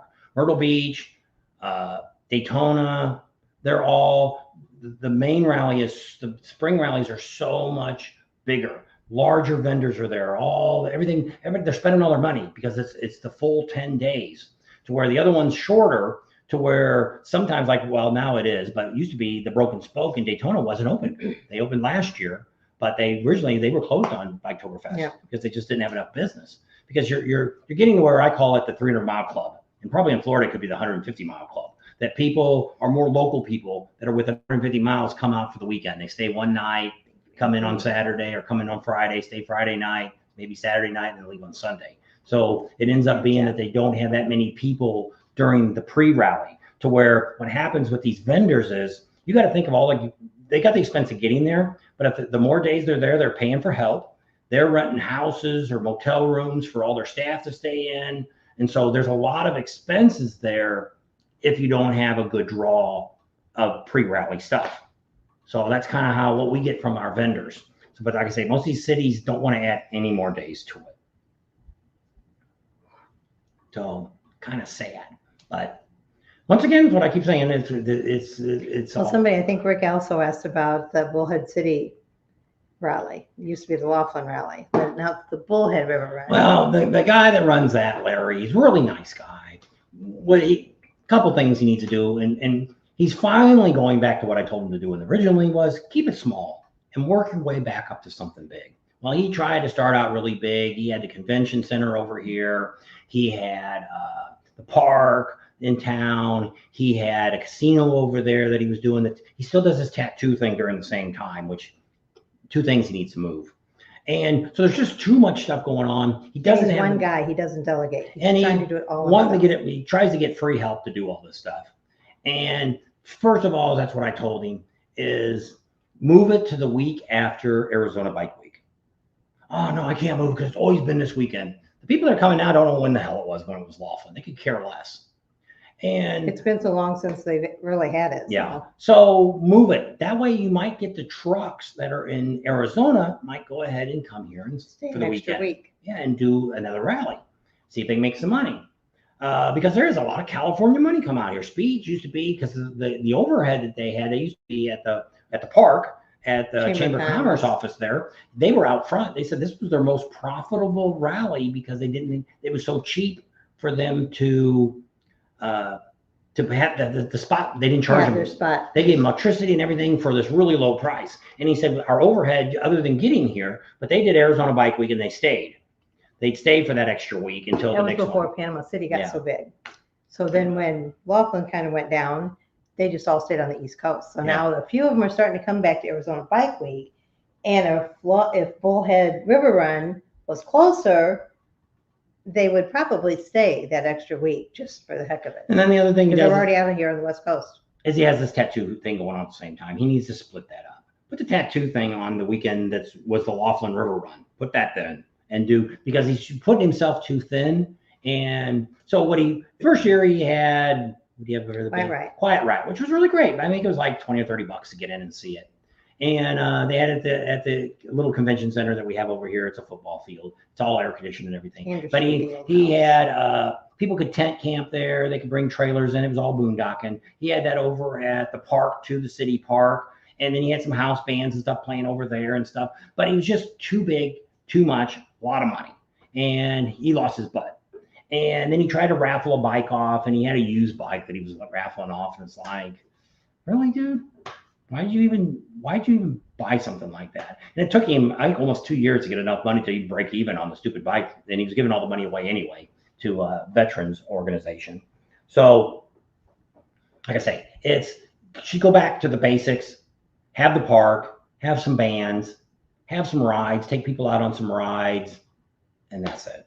And that's where I would leave it at and let it build back up. Because Laughlin, most of these rallies, just like Sturgis and a lot of these other, how Daytona and Myrtle Beach, some of these other ones did. But I mean, most rallies that we've ever been to all started with a handful of guys. Laughlin started with the California dealerships Yep. from Harley would Yep. come over here for a ride Yep. every year, and it just grew from that. Yeah. They used to come over here just to ride and gamble. That was all they did. And so now, like I say, what's with gambling, they don't want motorcycle people. We don't spend enough gambling money to justify anything. So Las Vegas is gone, Laughlin is gone, Street Reno, vibration. give it just a few, probably 2 or 3 more years, and Reno's going to be gone. It won't be. Hollister's gone. Yeah, Hollister, they're actually trying to bring it back. I seen some news the other day on Hollister. We'll have to find out because Leesburg, they actually came out because Hollister quit because they were getting too big and they didn't know how to handle that large of a crowd. Now all the businesses, because Hollister is dead. There's nobody there. It's like Sturgis if there was no motorcycle rally. There's nothing going on. The vendor, the store owners and stuff ain't making any money anymore. You can't sell enough. It's not a tourist town. So it's only local people coming in and spending money. So nobody goes to Hollister on vacation. So they're all coming up to the city and they all said, we want the motorcycle rally back. What do you want to do this? Well, the city said, well, we don't know how to handle the police and all this. So they went down to Leesburg, which is another small town that brings in probably 10, 20,000 people probably show up for this rally, for a 3-day rally, and is very successful. And so they went down there and followed the cops around. We're going to have to talk to the chief when we get over to Leesburg and find out how it all turned out with him. And so it was kind of neat. And so hopefully Hollister might come back, but I don't know, not going to hold my breath. But that's the bad thing about California and all this West Coast stuff. It is so beautiful. You can ride pretty much year round, even where we're at here. You can ride year round. Why they can't keep a motorcycle rally going, I don't know. A lot of them want to charge you. Like Las Vegas was that way. They want to charge you to see the vendors, like $25 to get in. Arizona Bike Week last year was $90. You had to pay for a concert ticket to get into the vendors during the day. If you didn't have a $90 ticket, you can't come in. But I'm not paying any. Even if we go next year, we ain't gonna. If they're charging $90, there's no concert there I want to see for $90, and not interested. So the vendors, we won't be seeing them unless they get us in being more employees or something. Other than that, we're not going in. I have no interest. We'll be at Cave Creek and hang out there the whole time, do some riding, and that'll be it. So that's what happens with a lot of these rallies. They get to be, then it's like Laughlin. Laughlin got to where a lot of people will say it was the shooting. Maybe it was, maybe it wasn't. But we seen as we were going to it for 20 some odd years that it got to where we started losing the motorcycle stuff. They started bringing in more crap. It had nothing to mattress companies. It was still big when we came out because I think the shooting was in 2001. Yeah. We first started coming out in 2003, and there was, the Avi was just packed full of vendors. There were vendors at every single casino, and then each year it started dwindling down to less and less motorcycles. Well, they got stricter and stricter here. Used to be you could flash and all that kind of stuff, and I don't think they even let you have pasties on here anymore. I don't know. And so it just got to be the cops. We sat out there last time we seen cops sat right there at the casino. As the bikes pulled out, they pulled right behind them, hit the lights on, and pulled them over, and they were towing guys' bikes away, giving them DUIs left and right. And it's like nobody's going to stay. And it started getting to be more people started staying on the other side of the river, the Arizona side, because you didn't have to wear a helmet. They weren't as anal over here on this side of the river, that the cops didn't chase you down all the time. There's a lot of bars around here, so people started hanging out over There's here. no helmet law in Arizona, but there is in Nevada. So as soon as you went across the river, the cops were sitting right there and then pulling you over. So if you didn't stop, put your helmet on before you crossed the river, you got a ticket. So you didn't get a warning, you got a ticket. So it's like when you go up to Myrtle Beach, when you go across the border, pretty much most of the cops there will tell you, you got to put your helmet on. If you got a helmet, turn around, go back. Yeah.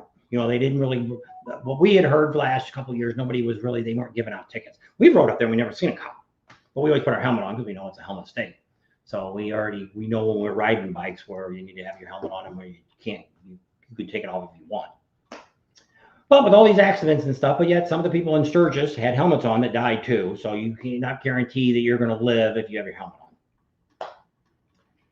It might help your brain a little bit. I don't know. We're not quite sure. He wants to stay up by Cave Creek if we go to Arizona Bike Week. Well, when we go, I guess we're going to go. I thought we could pull the trailer. He says just maybe get a hotel room. I don't know. You have to look at the prices and see. We thought one of our campgrounds was going to be close, and we were going to cancel part of our campground membership, which would stop after November.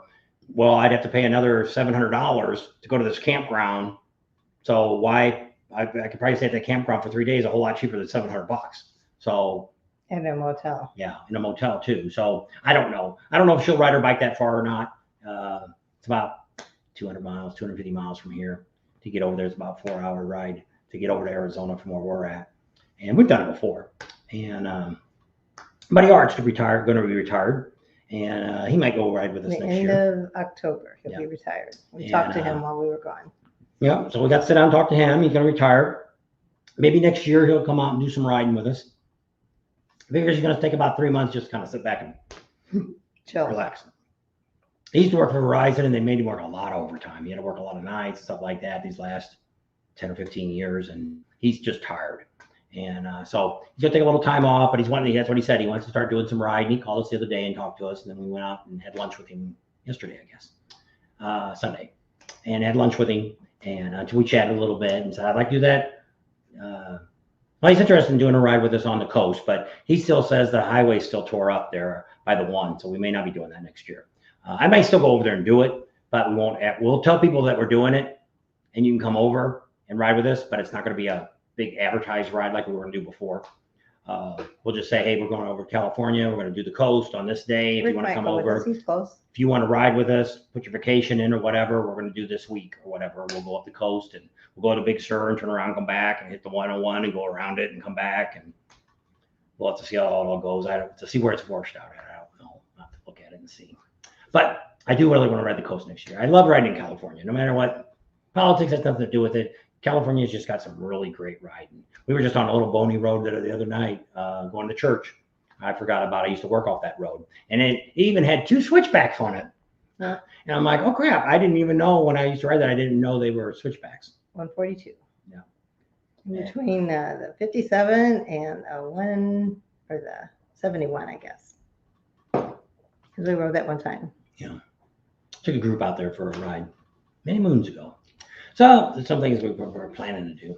So we'll see how this all goes and see. So like I say, this year we've already got 2025 got kind of penciled in. We've already got all the hotels booked. Daytona's already set up, so we're definitely going to be in Daytona. We're still looking for a place to stay. We've got a place to stay, but it's going to just be a little cramped with the people we're staying with, unless there's 2 other possibilities that could open up before, and we'll know around January.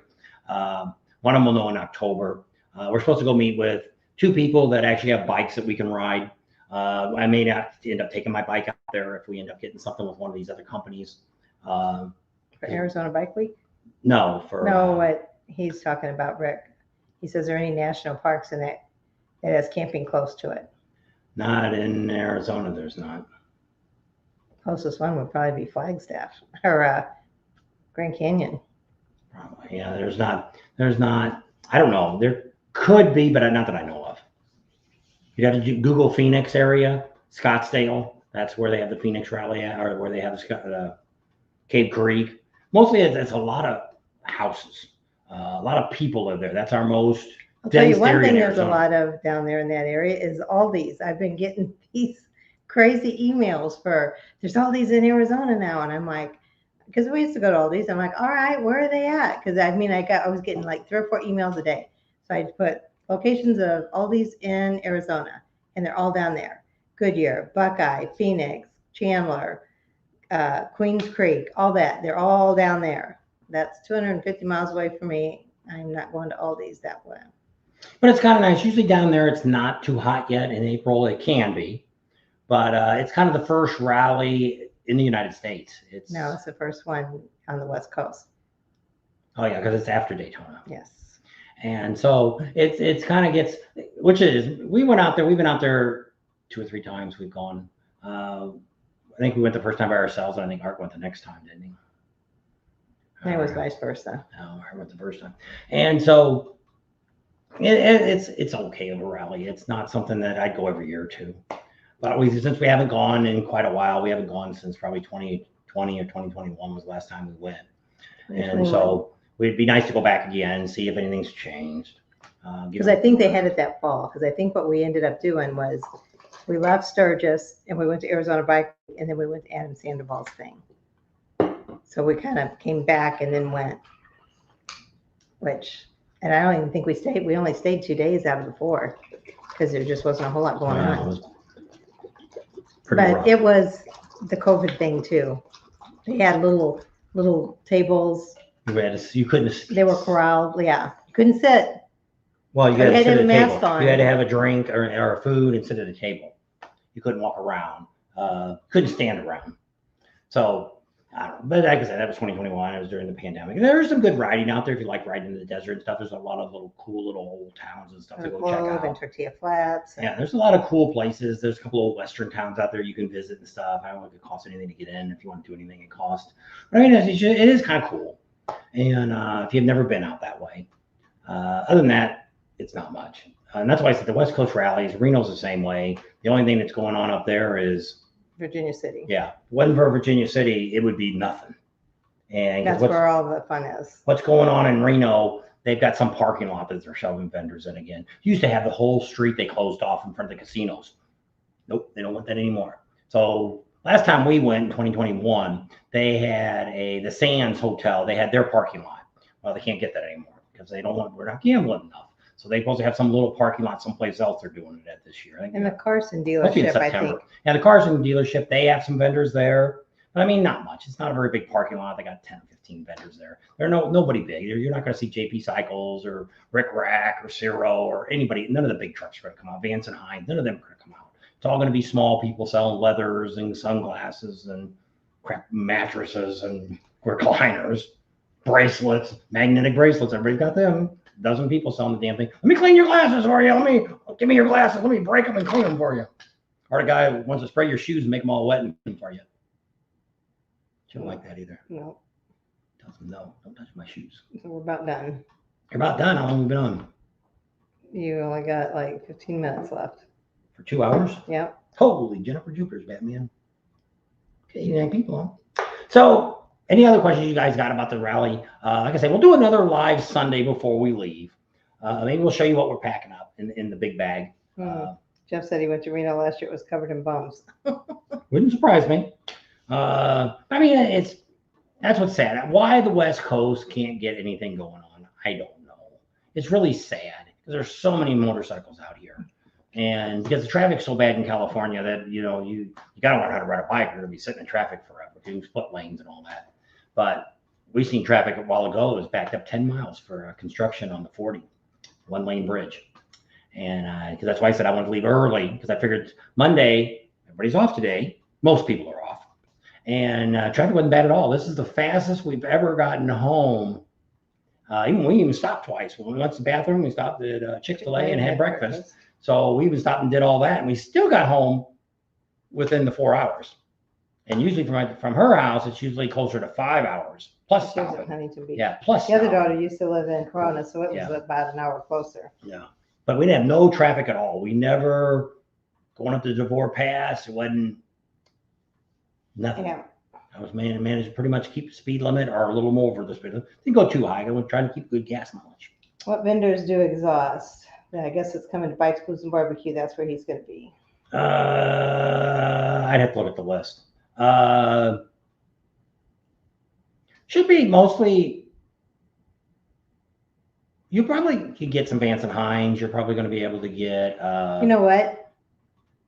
The dealership has their own tent that's got all of their vendors in it. So I'm sure one of those. Who was in there last year? Was it Vance and Hines? Remember that white tent that was right outside that side door? That's where Clockwork and stuff. Right? Kyle told me that. So there should be going to be like also 60 vendors. Oh, yes, and 70. Speeds doesn't go to that one. But there'll probably be Chromeworks will probably have somebody there doing Chromeworks. I would think they'd be there. Who else sells exhaust? I don't know. I guess we don't have a vendors list yet. I got one for Ocean City, but I don't have one for Bikes, Blues and BBQ. Should be someplace there you can get some exhaust from in Rogers. Is it more cars than bikes? Where? I don't know. Where at, Rick? So the rallies that have more cars than bikes are Daytona, I don't know. are Myrtle Beach, Panama City. That's probably the ones that I would say have more cars than bikes. Most of the other rallies, Leesburg's not bad because they close the street down, and same thing. You got to park a car pretty far away because they've got 2 blocks both ways are closed off for Leesburg. So we don't. There's some cars around, but it's not a tourist town. See, tourist town like Panama City, Daytona, Myrtle Beach, those are tourist towns. So you got all these stupid cars that are there anyway. They're people on vacation. It's a vacation time. So that's that. You see that. So Ocean City, yes, they got cars there too because that's you're in a city. Arizona Bike Week. Well, Ocean City on that one end was only motorcycles. Remember once you got to that one area? Yeah. Down by where the. But you still had cars there. Cars taking car parking up and parking on the streets and stuff by the bars and stuff down there. But I mean, it wasn't totally crazy. Congested. But yeah, there's cars there. Bikes, Blues and BBQ, not too bad of cars. You get in the Rogers, and there's some traffic there in Rogers because it's a pretty good sized town. So you get on some of the back roads, like go to some of the different restaurants and stuff that are around there. Can get more cars, but I mean, it's not bad because you're gonna have cars anywhere. Even Sturgis this year had a lot more cars. About Reno. Reno's got a lot of cars. Now, if you get out, now, like I said, we haven't been since 2021, which the pandemic was going on. If you get out to like Carson City and you're right down on the highway and you're going out to Virginia City, those are some long rides. You're doing 30 or 40 miles to go. We went around Lake Tahoe. That was a cool ride. That was really cool. We did that. Never had been on the back side of California side. We'd always been on this side, but not on the California side. And actually, the California side was better to ride on. Went all the way around.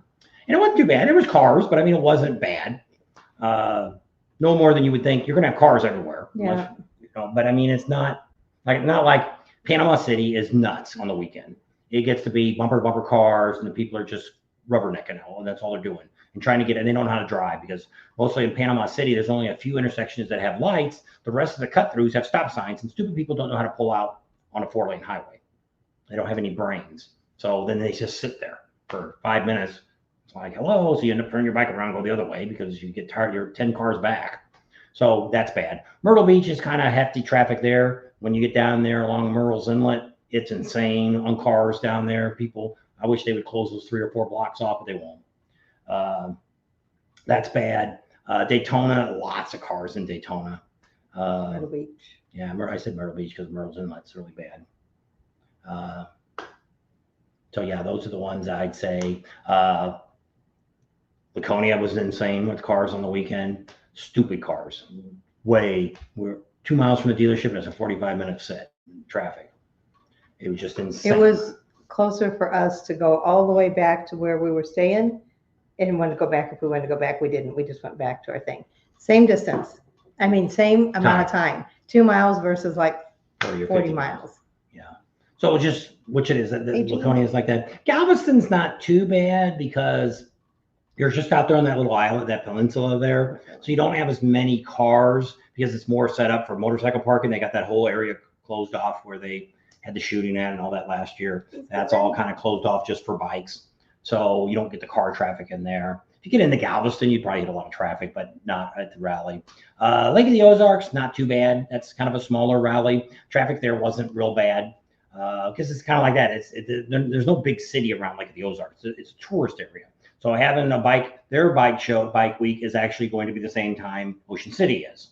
So a lot of people are going there. We've gone 1 year. We went there. Not bad. It's same once again, just a smaller rally. No big trucks are there.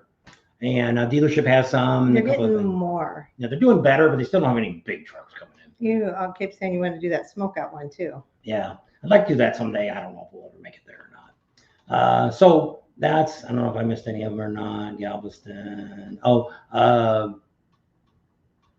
The Motorcycle Music Revival. Tennessee. that traffic's not bad there. Same thing, it's more of a tourist area, so it's not, that time of year, it's not too hectic. So that one's not too bad. That's the same weekend as Myrtle Beach, though. Yeah. So when you look at all this stuff, like I say, there's a lot of other ones. There's Ohio Bike. We've never done that one. We just hear that one is really weird because it's really 2 weekends and there's nobody there during the middle. It's a 10-day rally, but the week in the middle, they said there's nobody there. I don't know. And so for us to pay for a hotel or whatever, it's not worth us to sit around for 4 days and do nothing. You know, a lot of the vendors close up and stuff like that. There's a new one that just started in, is it Tennessee? I think it's in Tennessee, the smoke. That's going on the same, I don't think it's a smokeout one. It's the one that they started going to after Myrtle Beach, the fall rally. They go to that instead of the fall rally. But it's not the smokeout. Smokeout is just a chopper thing. That's just at a campground. It's like Little Sturgis. Yeah, like that, but it's not nude people probably. Well, I guess you could, but I mean, it's more in a campground area. It's not really a town or anything doing it. This other one is at a dealership. The one that I thought it was called Paul went Smokehouse to. too. No. Smoky Mountain Rally. Yeah, that's probably what it's called, Smoky Mountain Rally. And so that one's a new one. I think it's their second year now for that. I have no plans for that. No, there used to be one in Georgia too, the Angel City one, or Yeah. Angel. Yeah, we were going to go a couple years ago and ended up fizzling out, and I think it's gone now. But a lot of these rallies, that's what happens is that they're small, and it's just, for us, that's what's tough. You know, it's expensive to travel across the United States. If we're pulling the trailer, if we got to fly in or whatever we got to do. So somebody just invited us up to one in Wisconsin. She said, you need to come to ours in November up in Wisconsin. It's like, well, the problem is we look at it is, the problem with all this is we only have a handful of rallies that really make any money. I mean, just to even justify us even showing up. So we look to try to break even. So we're hoping this year with us flying in, we got a few sponsors that will actually maybe break even on some of these rallies. So we're waiting to see. But right now, this year, Sturgis just blew away. We had the best 2 months that we've ever had since we've had a YouTube channel. Done really well. That's why I went ahead and booked a couple more hotels because we got this extra money came in. So if I don't do it, I got to pay taxes on it anyway. It's just sitting in the bank. So we've got. I can't take it with you. Yeah, I can't take it with you. So we decided to do all of our rallies, and I booked hotels other than Daytona. So that way that's all set up. We're still trying to, because we figure for us just to get there, it cost me $1,000 plus the wear and tear on the truck and driving a trailer and 4 days to get there, whatever it took us to get there. And all of that. Well, we fly in. Second thing, we're not spending the rest of the time there wasting money driving around or whatever we're doing for the month and a half we sit around there doing nothing, which didn't part of our camping membership, which we're going to freeze that so we don't have to pay for that anymore.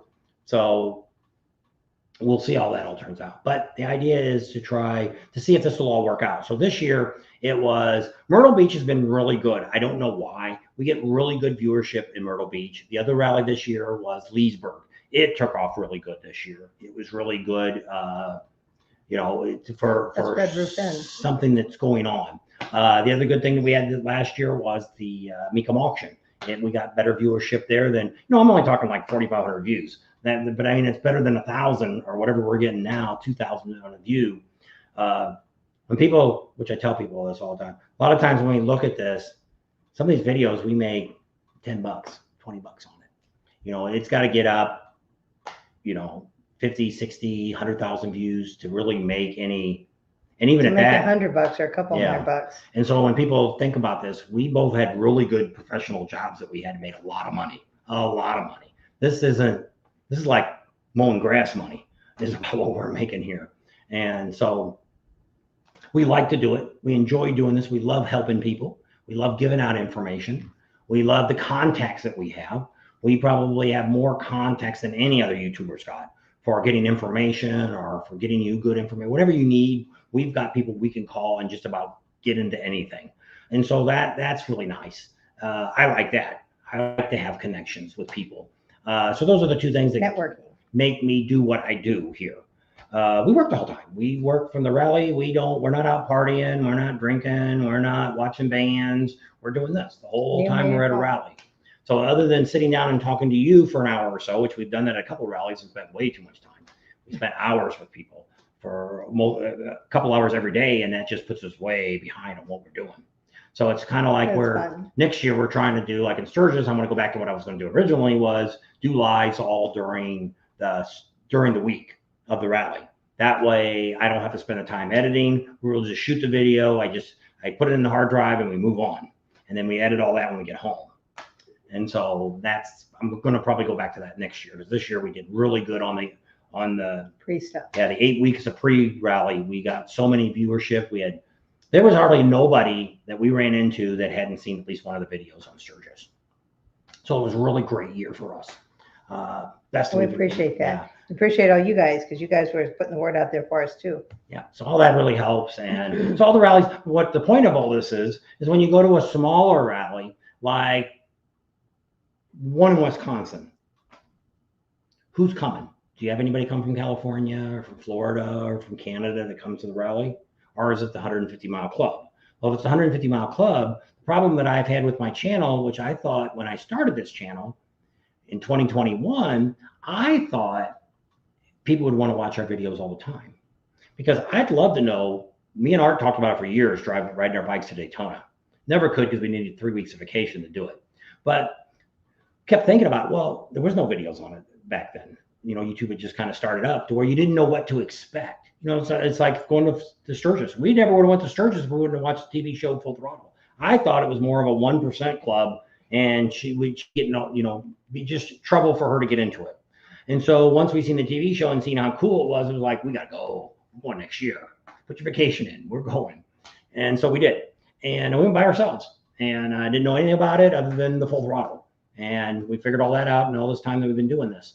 So, but I thought people would want to watch all these videos. Well, that's not what happens. I have people that we ran into in Sturgis said, oh, I watched your videos last year.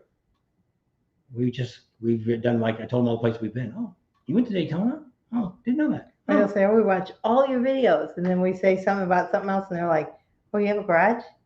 Don't you guys live in Florida? It's like, no, you live in Arizona. But we're in Florida a lot. So we see that to where people only come to us. Now, there's a bunch of you guys that come to all the videos. You're watching most of our channel. You're watching a lot of the videos. You come on the lives and all that, which is great. But it's not enough, really, because to make a channel work, you got to get a lot of subscribers. You got to get a lot of viewership. We've been playing around with this, and I don't know. I don't know how much longer we'll do. We definitely got next year planned out. We're hoping the vet thing kind of takes off, because then I can start be more like a monkey. I can sit home in the garage and talk, which doesn't cost me a lot of money. There's no big expense for me to go over to the garage and put a bike up on the lift and start working on it and talk about the bike. And so we would do that. When I get back, I'm going to pull the cylinder heads off of my chopper, and that'll be a first time. On your lift? What? Yeah, fit on the lift. And not too long? Yeah, it'll fit. And so, but yeah, so I got a lot of things, so I'm hoping that will take off. That'll bring in the other. It's kind of like when I do the garage. I'm getting pretty good views when I do the garage. I have people that are interested in a 50 by 60 steel shop. And so they want to see what we're doing and what's going on and stuff like that. So that's kind of an extension of what we do. And then so if we do the bike builds and working on these bikes, and if I go to the auction, I'll show you how I got the bike and what we paid for the bike and what we have to do to the bike. What does it take to get it titled? What do I got to get my parts from? What are we doing? So might be like, you might just be a guy at home and says, I'd like to do that myself. Or maybe I would have liked to have done that. Let me watch this guy and see how he does it. Maybe I could have done that 20 years ago. But so I don't know how much longer I can do it. We're getting older too. So I don't know. We're just going to have to see how this all works out. Told my buddy Art, I said, you come out here and you can help me work on these bikes too. Finally growing. So we'll see how all that works. And then from there, we'll decide what we're going to do in 2026. I don't know. We have to see how the sponsors all go. We got one that we haven't heard from. I don't want to say they're ghosting us. They're very busy. They're a very big company. But we do have a couple other ones that we're going to be talking to too. So we got two that we're going to try to chase down. We get to Ocean City. So if those two come in even with the lowest price one, they're pretty much with what the other one would have paid anyway. So that works out. And we're not looking for much. Our sponsorship started at $1,000 and go to $3,000. So it's not like we're asking $10,000 to be a sponsorship. So we're not asking for a lot of money, but that all helps. I figured if we got Sturgis did really good. So by Sturgis doing really good, we've got that money plus the money I got from these guys to help sponsor the rallies for next year. So right now we're not doing bad. I'll know tomorrow after I start paying off the credit cards and see where we're at. We still got to put 2 more flights in there. We're going to have to fly into. Chip said he likes the Twisted Tea sponsor. Yeah, Billy. Yeah, Billy's pretty cool. He stuck his neck out for us on that, and I'm hoping that does really good this next year, and maybe they'll go bigger. So they threw the money in. They took the lowest one, but I mean, it just helped out, and just to say, hey, we got Twisted Tea. That's kind of neat. The rest of them are more local. Our vendors that we've always given shout outs for. So what's kind of done now is it's the people that we've done free advertising for all these years. They're now giving back a little bit. So there's a lot of them that haven't, and you're going to start seeing that. We're not going to be covering a lot of the vendors that we used to cover.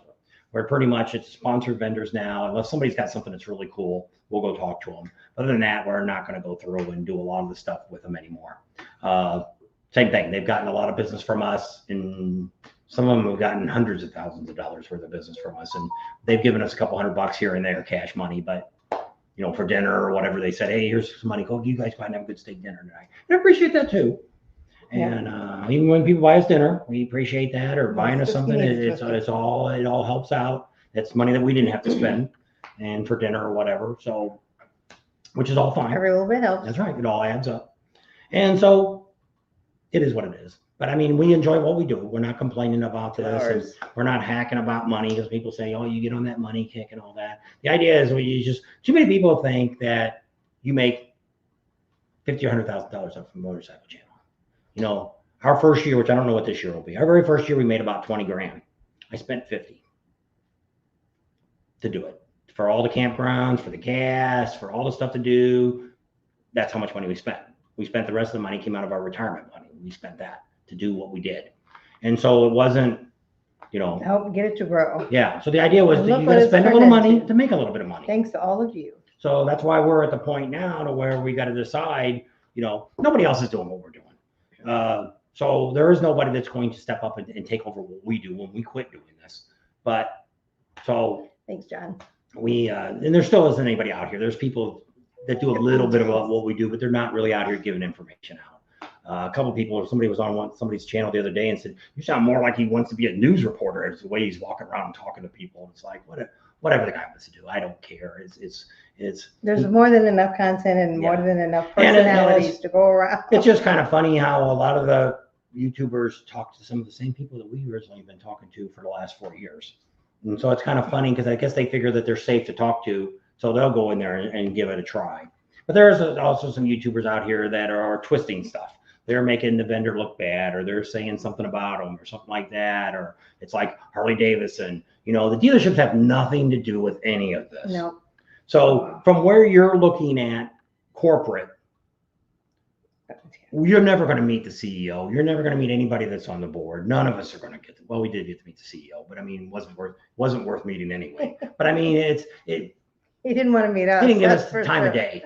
So it really wasn't much of a meetup to start with. It wasn't just a private thing, but it really was, so you're not ever going to have any experience with that. And that's why I told somebody the other day, Bud Light is closing down the place where they make Bud Light. There's going to be, I think, 600 people going to lose their jobs. Thanks for doing woke. Maybe Harley Davidson, maybe we could force them out of business because they want to go woke. How many hundreds of thousands of people work at the dealerships, all the different places, parts, all that stuff. Factory. Well, we got 6,300 at the factory. So I'm saying there's at least 100,000 employees working at Harley Davidson dealerships, at least. Of all the dealerships out there, they'd be gone. Eagle Rider would be gone because they were at Harley Davidson. So anybody that had anything to do with Harley Davidsons would be gone. So would it be worth it to run them out of business? If that's what you want. Me, I really don't care. I don't care if the guy's woke. I don't really care what the hell that moron's doing up there. If he wants to make electric bikes, go for it, dude. I know more about electric than most of you do because I sold natural gas. And they're never going to make, there's going to have to be some miracle come to where we can get something other than burning coal and natural gas to make electricity. And when that gets designed, because they got rid of nuclear power, they want to get rid of all those because it's bad. So we don't have enough wind. We don't have enough water. Sun. We don't have any of this enough to make enough electricity. California still has rolling blackouts, and they want everybody to have electric cars. Yeah, that's going to work real good. And most of them, motorcycles, not even, the live wire is not even a fast charge. So it takes 8 hours to charge that stupid thing back up. So we're going to run our 200 miles if it makes that far on level ground. Let's say it makes 140. I think that's what the one guy was telling me, about 125, 140 miles in a normal drive.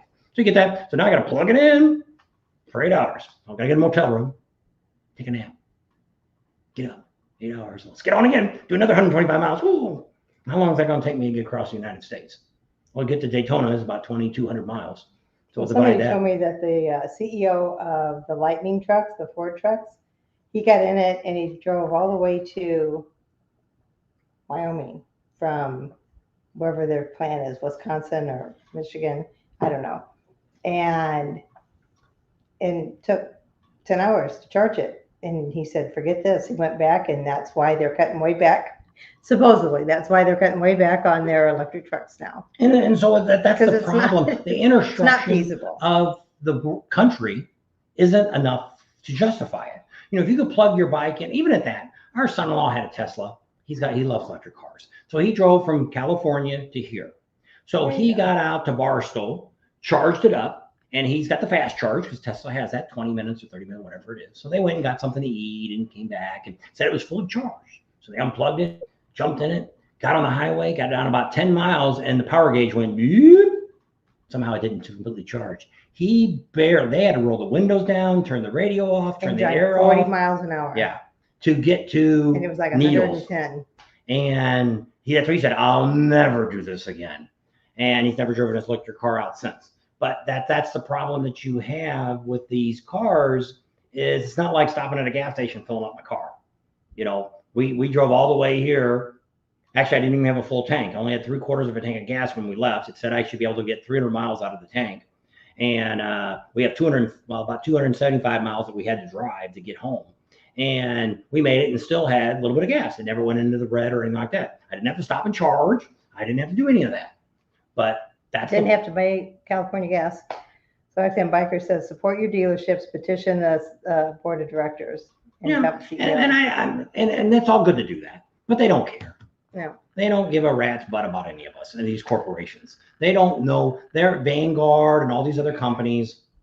They got money in everything. So if they lost their money in Harley Davidson, it wouldn't be the end of the world. So they all think this is the new thing. Yeah.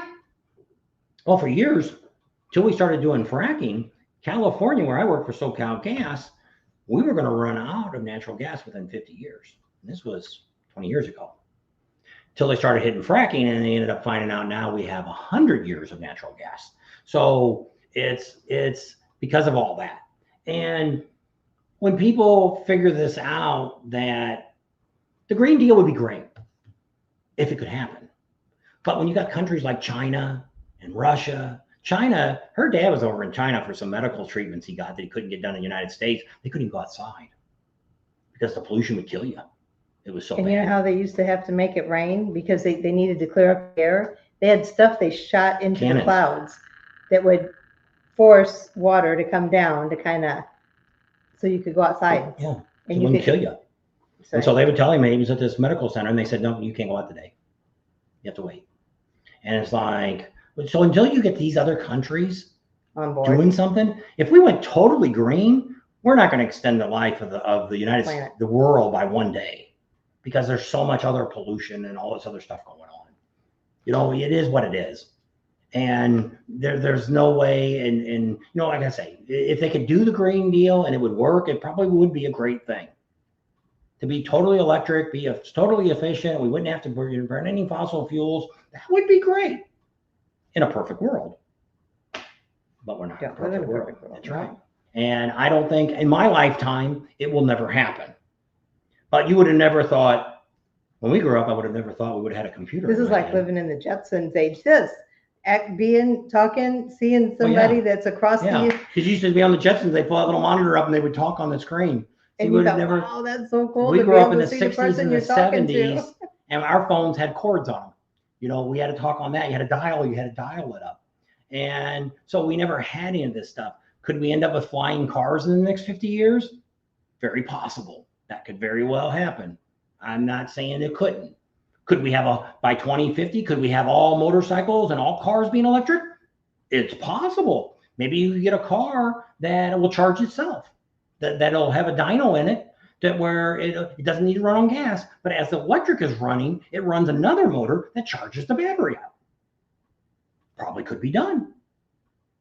May have something already, but it's not there yet. But if we could get a motorcycle, I would ride a motorcycle that was totally electric, that could self-charge itself. I never had to charge it, and I could ride it all the time.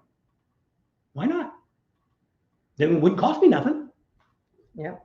You'd No save all gas. that money. No gas. No oil changes, no servicing on it. Karen said she saw something on TV that the road lines are going to start charging your car. The lines on the road, I guess the yellow and Anything's possible. So like I say, we don't know at this moment. No, cars. it's not going to happen. This government grant that Harley-Davidson is getting from some senator, he's in Milwaukee, Wisconsin. He's a senator for that area, and they got some kind of money that was from some other grant. So they're getting $89 million, and the money's going to be put into the York plant. But one of the things that, if you would have listened to the CEO, which I agreed with the other day, if we could water cool our engines, we would put out less pollution. And Harley is trying to do that. They can take this water cooled, isn't it? Yeah, but it doesn't cool the motor down enough. It's only the heads. It's got to be a whole. It's got to be a radiator. It's got to be just like a car, to where the cooler the engine runs, the less pollution it puts out. You can ask anybody. You can Google that. That's the facts. So if Harley-Davidson completely remodeled the factory to be able to build water-cooled engines like a Honda's got, or a Suzuki or a Kawasaki, got radiator up in the front, it's running, cooling the whole engine like it should, instead of cooling your heads, which ain't really doing a whole lot of squat. But if they could do that, would that not cut the emissions down? Yes, it would. So if we spent $89 million on York to be able to start building those engines, are we going electric? No. But we did help the carbon issue because we've gotten the gas motors down. Now, will that be what they're doing? I know they're going to do that because that's an issue that I've talked to a lot of Harley dealerships, and they've said that's one of the things that Harley's been talking about for years is how they try to do those heads and it didn't work. And they're trying to figure a way to where we could cool the engines, and which is going to change the way it looks. You're going to have a radiator there in the front. And look like Boss Hoss, huh? Yeah. And so that is probably very possible that's going to happen. Are they going to move the live wire back over to York and build it? I don't know. Maybe they'll take that $89 million and add on to the factory. The government wants to give you money to build them. As they said this year, they're hoping to sell maybe 1,700 by the end of the year, and I think they've sold 600 or something now. And, one, if they could get the price down, I might buy an electric bike. Be cool to take. We were traveling with a trailer, just running around the campground with it, run around the buffalo chip with an electric bike. That'd be okay. I'd be all right with that, but I'm not spending $20,000 or $25,000, whatever the hell it is now. I'm not paying that much. I'd pay maybe $10,000 maybe for it. Maybe. I don't know if I'd spend that much or not, but I'd have to think about it. It was a cool bike to ride. Never rode the live wire. It's fast. It's a cool bike. I liked it. Got to do something with the windshield. It blew me off the bike too. It threw me off. Yeah. But I mean, it was cool. It was fast. I liked it. I've driven some electric cars. My son-in-law, when he first got his Tesla, they called it the Batmobile at first when they first got the very first Tesla. And it was kind of cool. It's fast. I just don't like charging. That's the thing. I don't have that much time. My time is more valuable than that. And so I don't know. Batteries have to be redesigned because that's what they said. Smaller batteries can't be fast charged. That Tesla, those cars that have fast charge, they got a whole rack of batteries underneath. Now you're seeing that same thing with lithium batteries. There was somebody on an airplane that had a lithium battery, whatever it was, a phone or whatever it was, lithium, but it was under a bunch of clothes and it caught on fire because of the heat, because the lithium batteries have to run cool. They can't get in hot temperatures. That's part of the problem that they're having with these fires and stuff. Some of the airlines, I think they actually tell you can't put your phones underneath. Yeah. Because if it did start a fire, you couldn't control it because you couldn't put it out. Yeah. So. All right.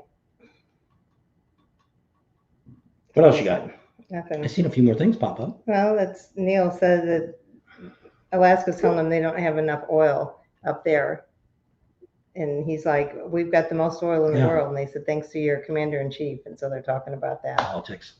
And it is sad. It's I don't know. Don't know where all this is going to go. You really should think about who you vote for this year. I don't know. I always look at, my answer always is what she said. We actually found out, I guess, Ronald Reagan said this, and I don't know if this is where I got it, but I've been doing this for years. Am I any better off today than I was 4 years ago? That's how I vote for that party, because and I've gone both ways. I voted Democrat and I voted Republican. We always voted for whoever we thought was the best person for the job. Yeah. And so, they're both, you could put them both together and they still wouldn't be a really good choice. But I mean, I liked being energy efficient. I like to tell all those foreign countries, F you. We don't need your effing gas. China, all this crap comes in here. Why are we kissing their butts? Screw them.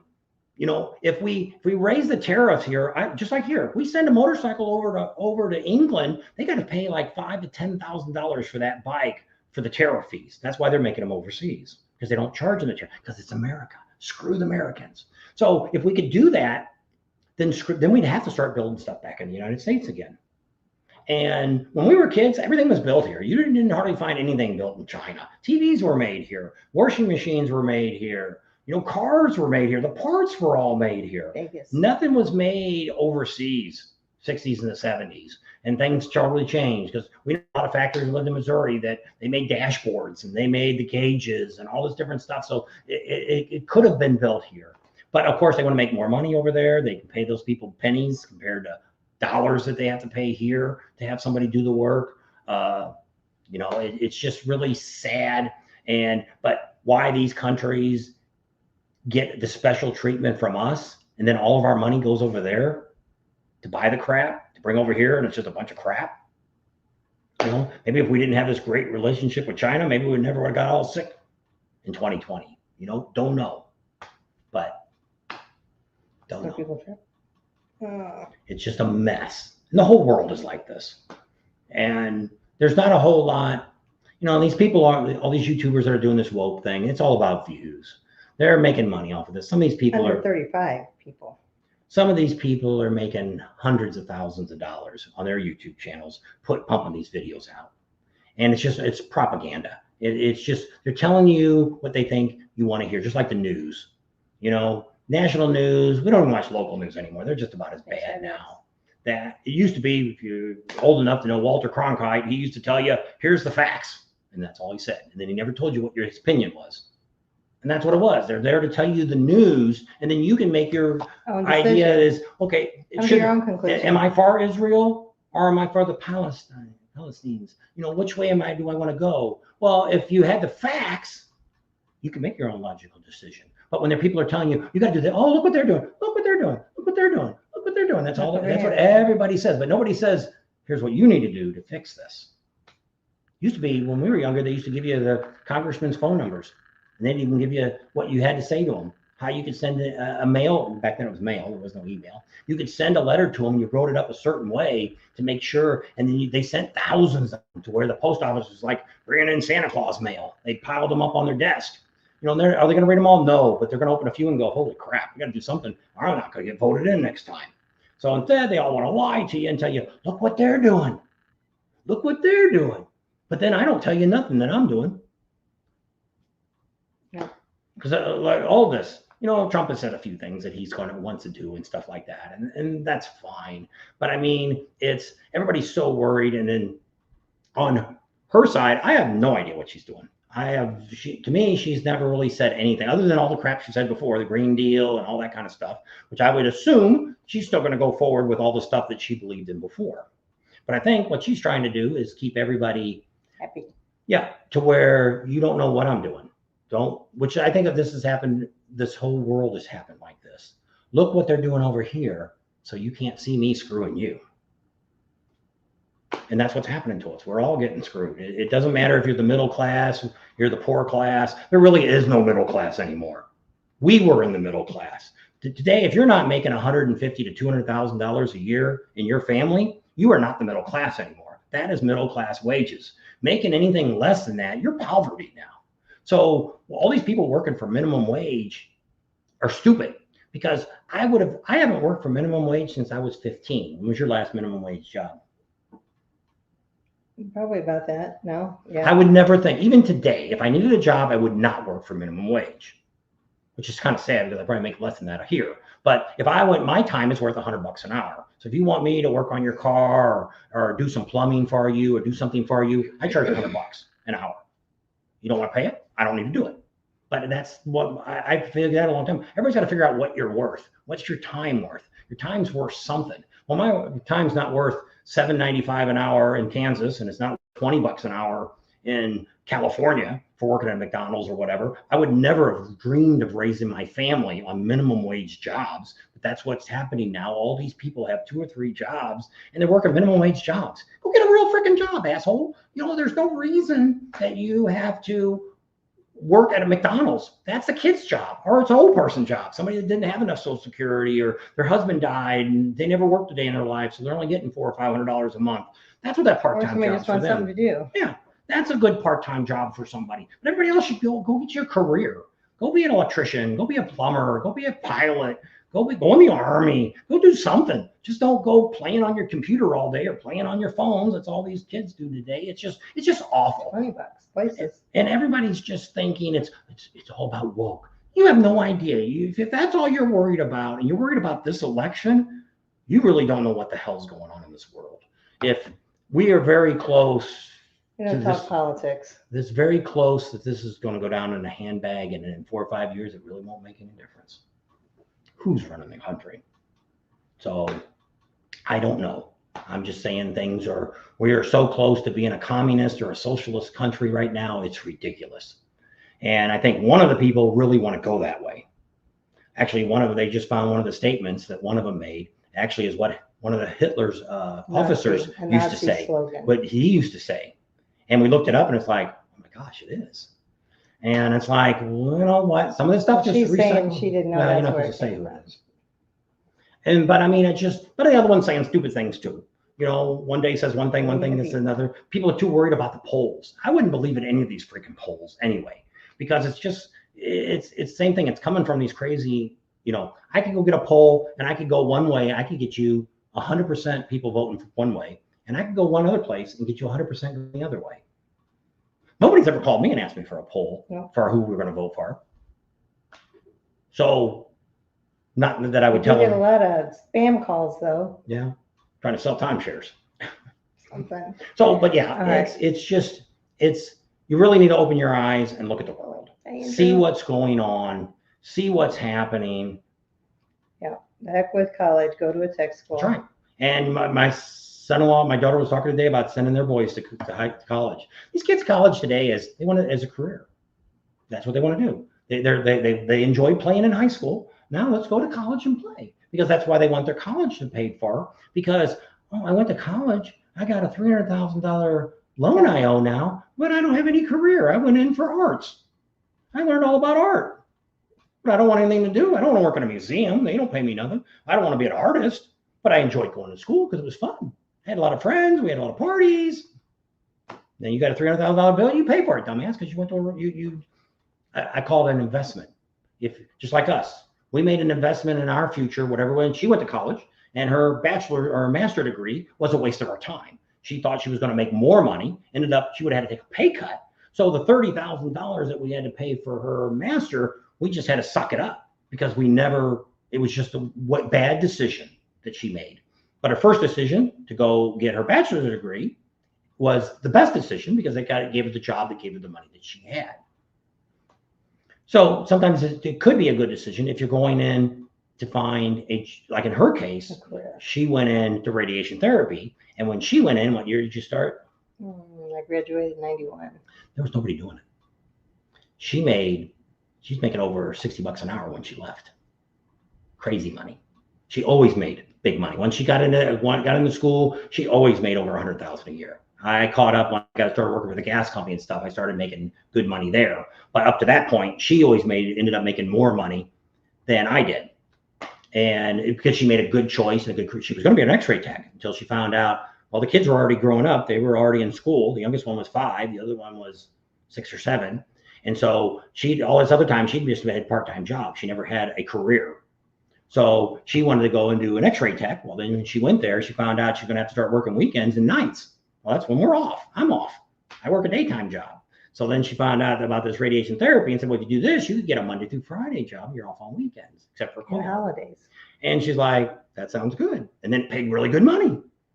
So same thing. And the school was free. Yeah, because they needed people so bad that the hospitals paid for the schools. Yeah. So she came out and she had a job right away. Never had a problem with finding a job. Anyway, she moved around a few times trying to get a better location, better places to work, and it all worked out. But let's just like today. I wish I would have been an electrician. I ended up being an auto mechanic. I was self-taught. I never went to school for auto mechanic. I learned from other mechanics. That's how I learned how to work on cars and all this kind of stuff. And I was really good about reading books and figuring stuff out. I can pretty much, you can show me anything and I can do it. It only takes one time. And so in the case like that, that's what I got really good at it, where towards the end, I got into just doing front end alignments and front end work, brake work, and I did exhaust. I used to be able to, we had a pipe bender. I'd make light pipes. I welded them and did all that kind of stuff, did all kinds of stuff. That's how I finished my career. And then I got into management. And once again, the whole time I was a mechanic, I never made any real money. I was going to go into service and they wanted me to be electrician, and I should have did what my brother did. And I should have been an electrician. I would have made a lot more money and wouldn't have had to work so hard. But that's how that turned out. But we all turned out all right. I ended up 42 years old, got a great job at the gas company in California, made a lot of money, and it wouldn't be for that, I would never been able to retire. So same thing with the 401 plans, with the people that were in office during the times of those 20 years that we were working. Our 401ks really grew really good. We made good money there. I got a pension from where I worked. So we did all right. And so it's like, but now you look at these kids, and I worry about that because it's not going to be long. Doesn't matter who's going to be in office, but they're going to be raising Social Security here. It's going to be 72 or 75 years old before you can even begin to draw. That's going to happen in the next 4 or 5 years. Depending on who gets in office quicker, it could happen next year, but it's going to happen soon because the problem is too many people are on retirement money because everybody's living longer. People living 100 years old now. Used to not live that long. So people, they're paying out more money than they're getting in. These kids all aren't making enough money, these piddly jobs, so they're not paying in that much Social Security. So they're going to have to change all this. Now, I've said they're going to cut money from people. I don't buy that they're going to take any money away from anybody that's already getting Social Security. They're going to screw the people that are in line. I tell my grandsons that you need to find a good job because you're going to work till you die, unless you save on your own. Because Social Security was never made to be a retirement plan. It was to help people with disabilities and sickness. It was to supplement your disability. It's always been much better to look at jobs when they're out there provided for the lifestyle you want, and then decide which of those jobs you want to enjoy for the next 40 years. Yep. Winter Kitten says, do you allow 21-year-olds to meet you guys at the bars, and why not?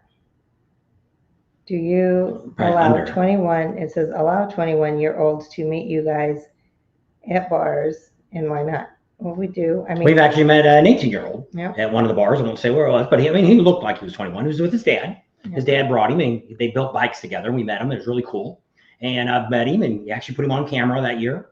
And very, very intelligent. Wasn't drinking any alcohol or anything like that. The dad was keeping a good thumb on him. So I don't have a problem with older kids coming. My problem is kids that are like 13, 14 and under have no business coming to a motorcycle rally.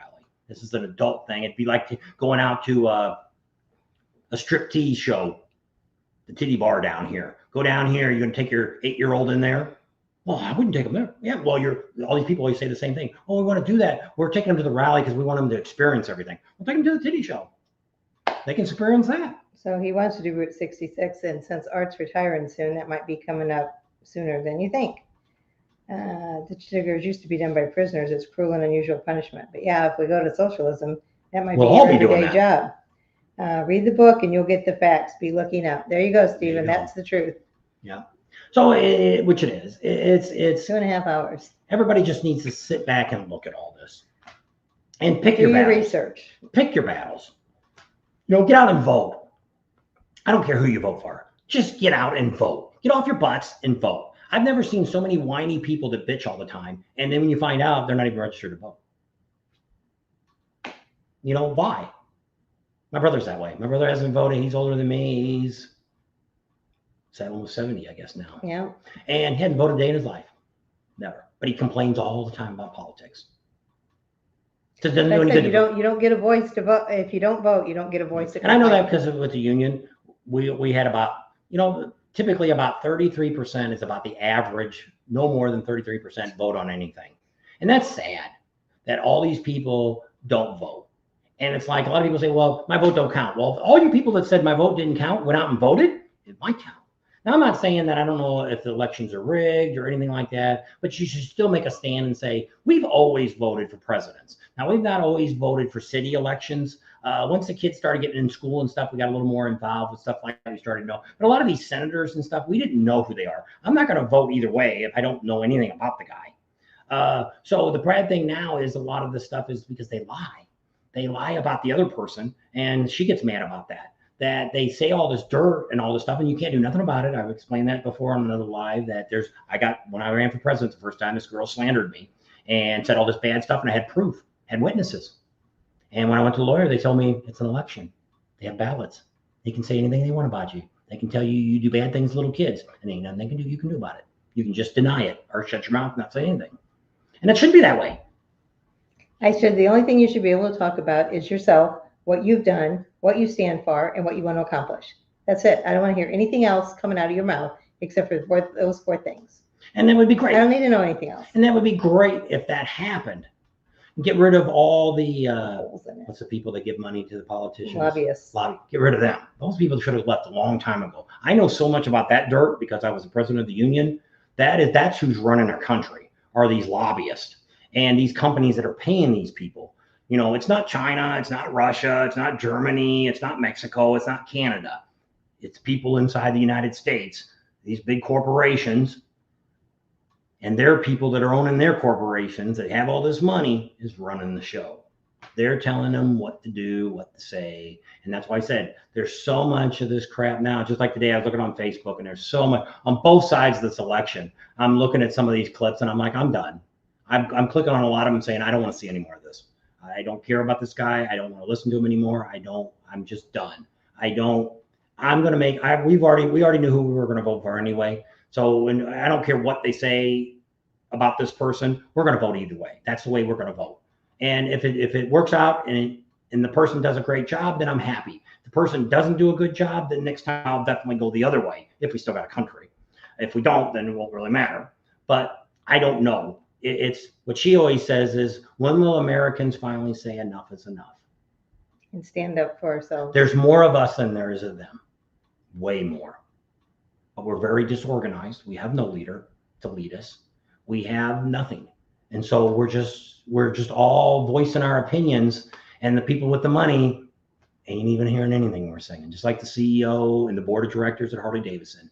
We could all send 1 million letters to Harley-Davidson, and they'll just end up in the trash. They'll never get to his office because they don't care. They're doing what they want to do. And if everybody stopped buying motorcycles, they would be electric a lot sooner. Because then we don't need to build any more gasoline motors if nobody's buying them. Let's push that electric motor. Harley will go totally electric because nobody's buying our gas motors. Then you'll win. No, he won't. He'll win. See, got to think about, wow, how is it all working out? Yeah, Harley-Davidson makes, I think somebody said the other day, $3,500 on a new motorcycle is what corporate makes. And people are outraged. Actually, that's pretty cheap money that they're making. Only making $3,500 on that bike that they're selling. Then the dealer's making their markup. But I'm like, $3,500 on a product? When I used to work at a car dealer, and this is back in 79, 78, when I worked at the car dealership, Ford, we made between $5,000 pretty normally and these cars weren't that expensive back then. So I don't know. But I mean, for Harley Davidson to make $3,500 on my new, if I was going to buy a new bike today and I'm paying $30,000 for it, and Harley made $3,500, say the dealer made $3,500 too, don't they deserve to make money? Somebody was complaining about Kroger's that they're charging too much for their groceries because they're trying to buy Albertsons so they can monopolize it. You know how many people actually go to Kroger's and Albertsons to buy the groceries?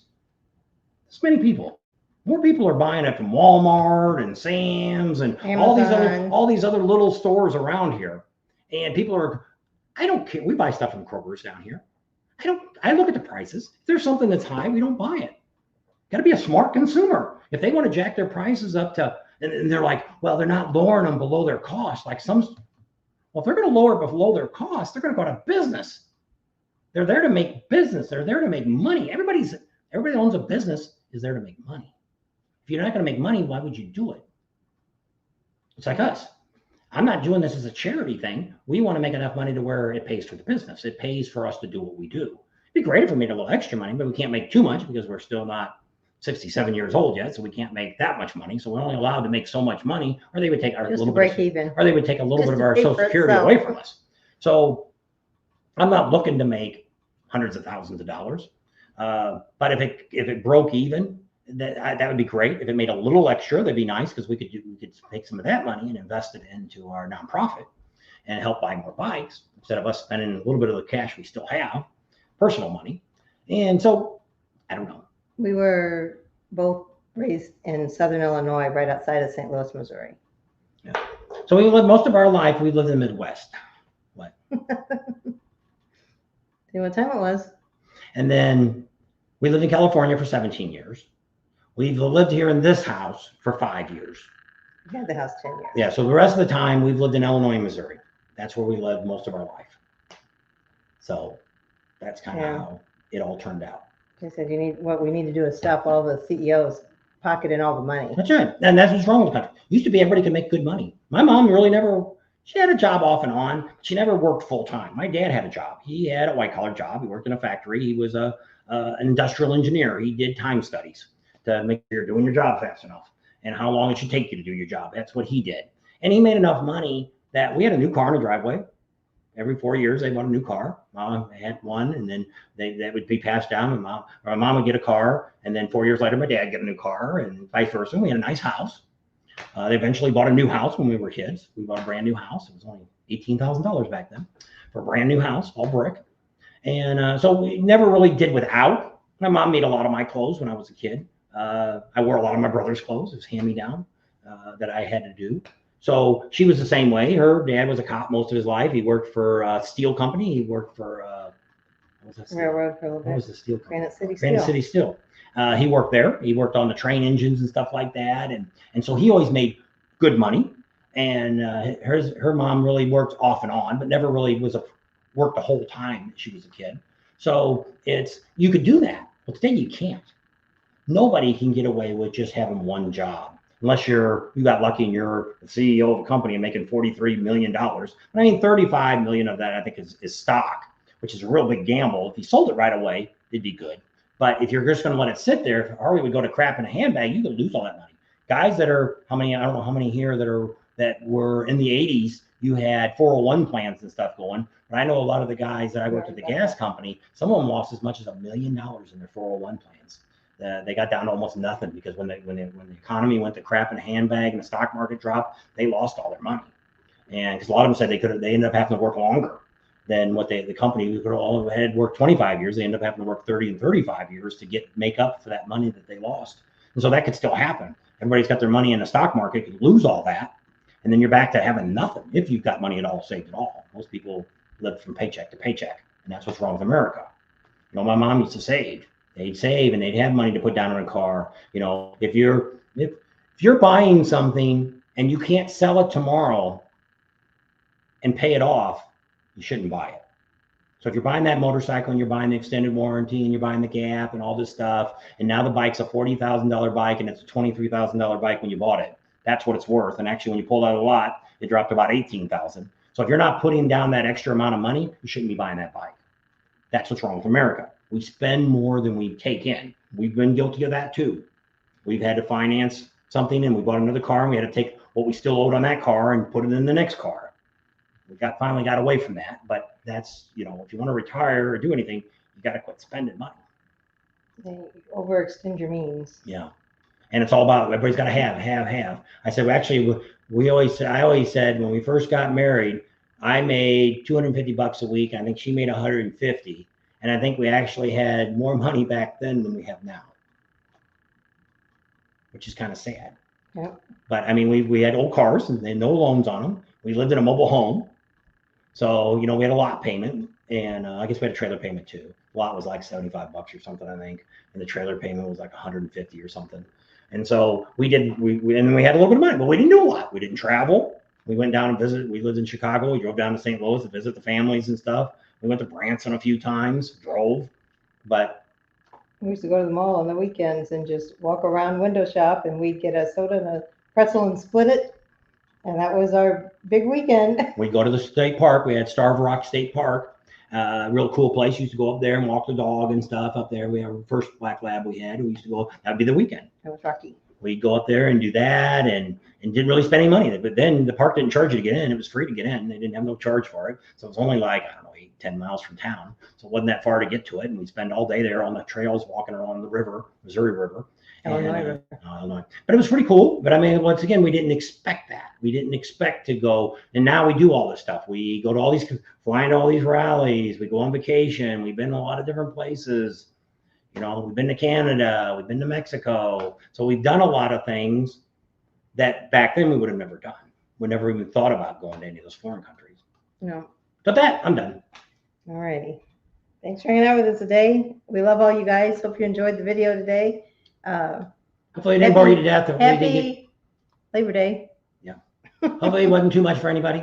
I try not to get on my rants, but it's just get off of YouTube. Keep watching us. There's some good ones out there. There's some really good channels out here to watch. Plenty of stuff.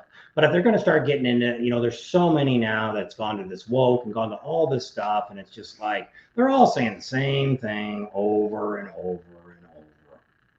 And like, once again, they're telling you about the board of directors. We've already told you about the board of directors. You know, there's nothing, you could have watched our video and you really don't need to watch any of the other ones because they're really not telling you anything else that's going on. You know, no, the guy's not a good guy, but neither is any CEO in the United States. They're all money hungry. They're all making millions and millions of dollars. Back years ago, these CEOs made a couple $100,000 a year. And that's the problem with America. They've taken the money from the people down low and paying all the big people up high. It's all about the stockholders. They got to make money. They don't care about any of the workers. My company works at the gas companies that way. We were just a number.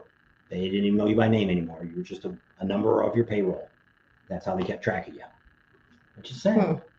That doesn't sound right. What? He says, by the way, you're only 17 away from 30,000 subscribers. No, we're not. I was like Sam Biker. I don't know. Not us. I can't wait to see you guys in a couple of weeks. I know. We're only at 18,100.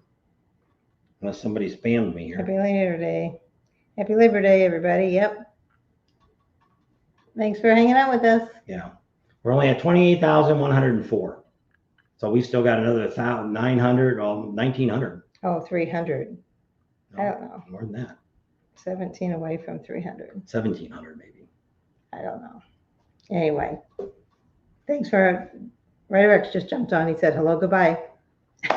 You're late, dude. What have you been doing? You can't be working today. Oh, he's 17 away from 300. So everybody get on XM Biker's channel. Okay. And subscribe. And he's only 17 away from 300. Oh, okay. I thought you missed a zero. There you go. Sorry. 1,700 people. XN Biker.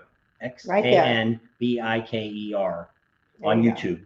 There you and go. Watch a little bit of video because you can't do. I just lost a bunch of subscribers today. You got to watch at least 3 minutes of a video. So click it, let it run for a while, and then go back and hit subscribe, hit the like button, and there you go. He's about XM Biker. He's from Southern Illinois. Yep. Been on our channel a couple times, and he's not going to Bikes, Blues and BBQ this year. He's a little tight on money. He's down by not Cape Canaveral. What's Lake Carlisle? He's down that way. All righty. Thanks a lot. Love you all, you guys. See you soon. We'll see you maybe Sunday. Sounds good. He says appreciate it. There you go. Anytime. Bye. Bye. Bye. So click in here. Bye.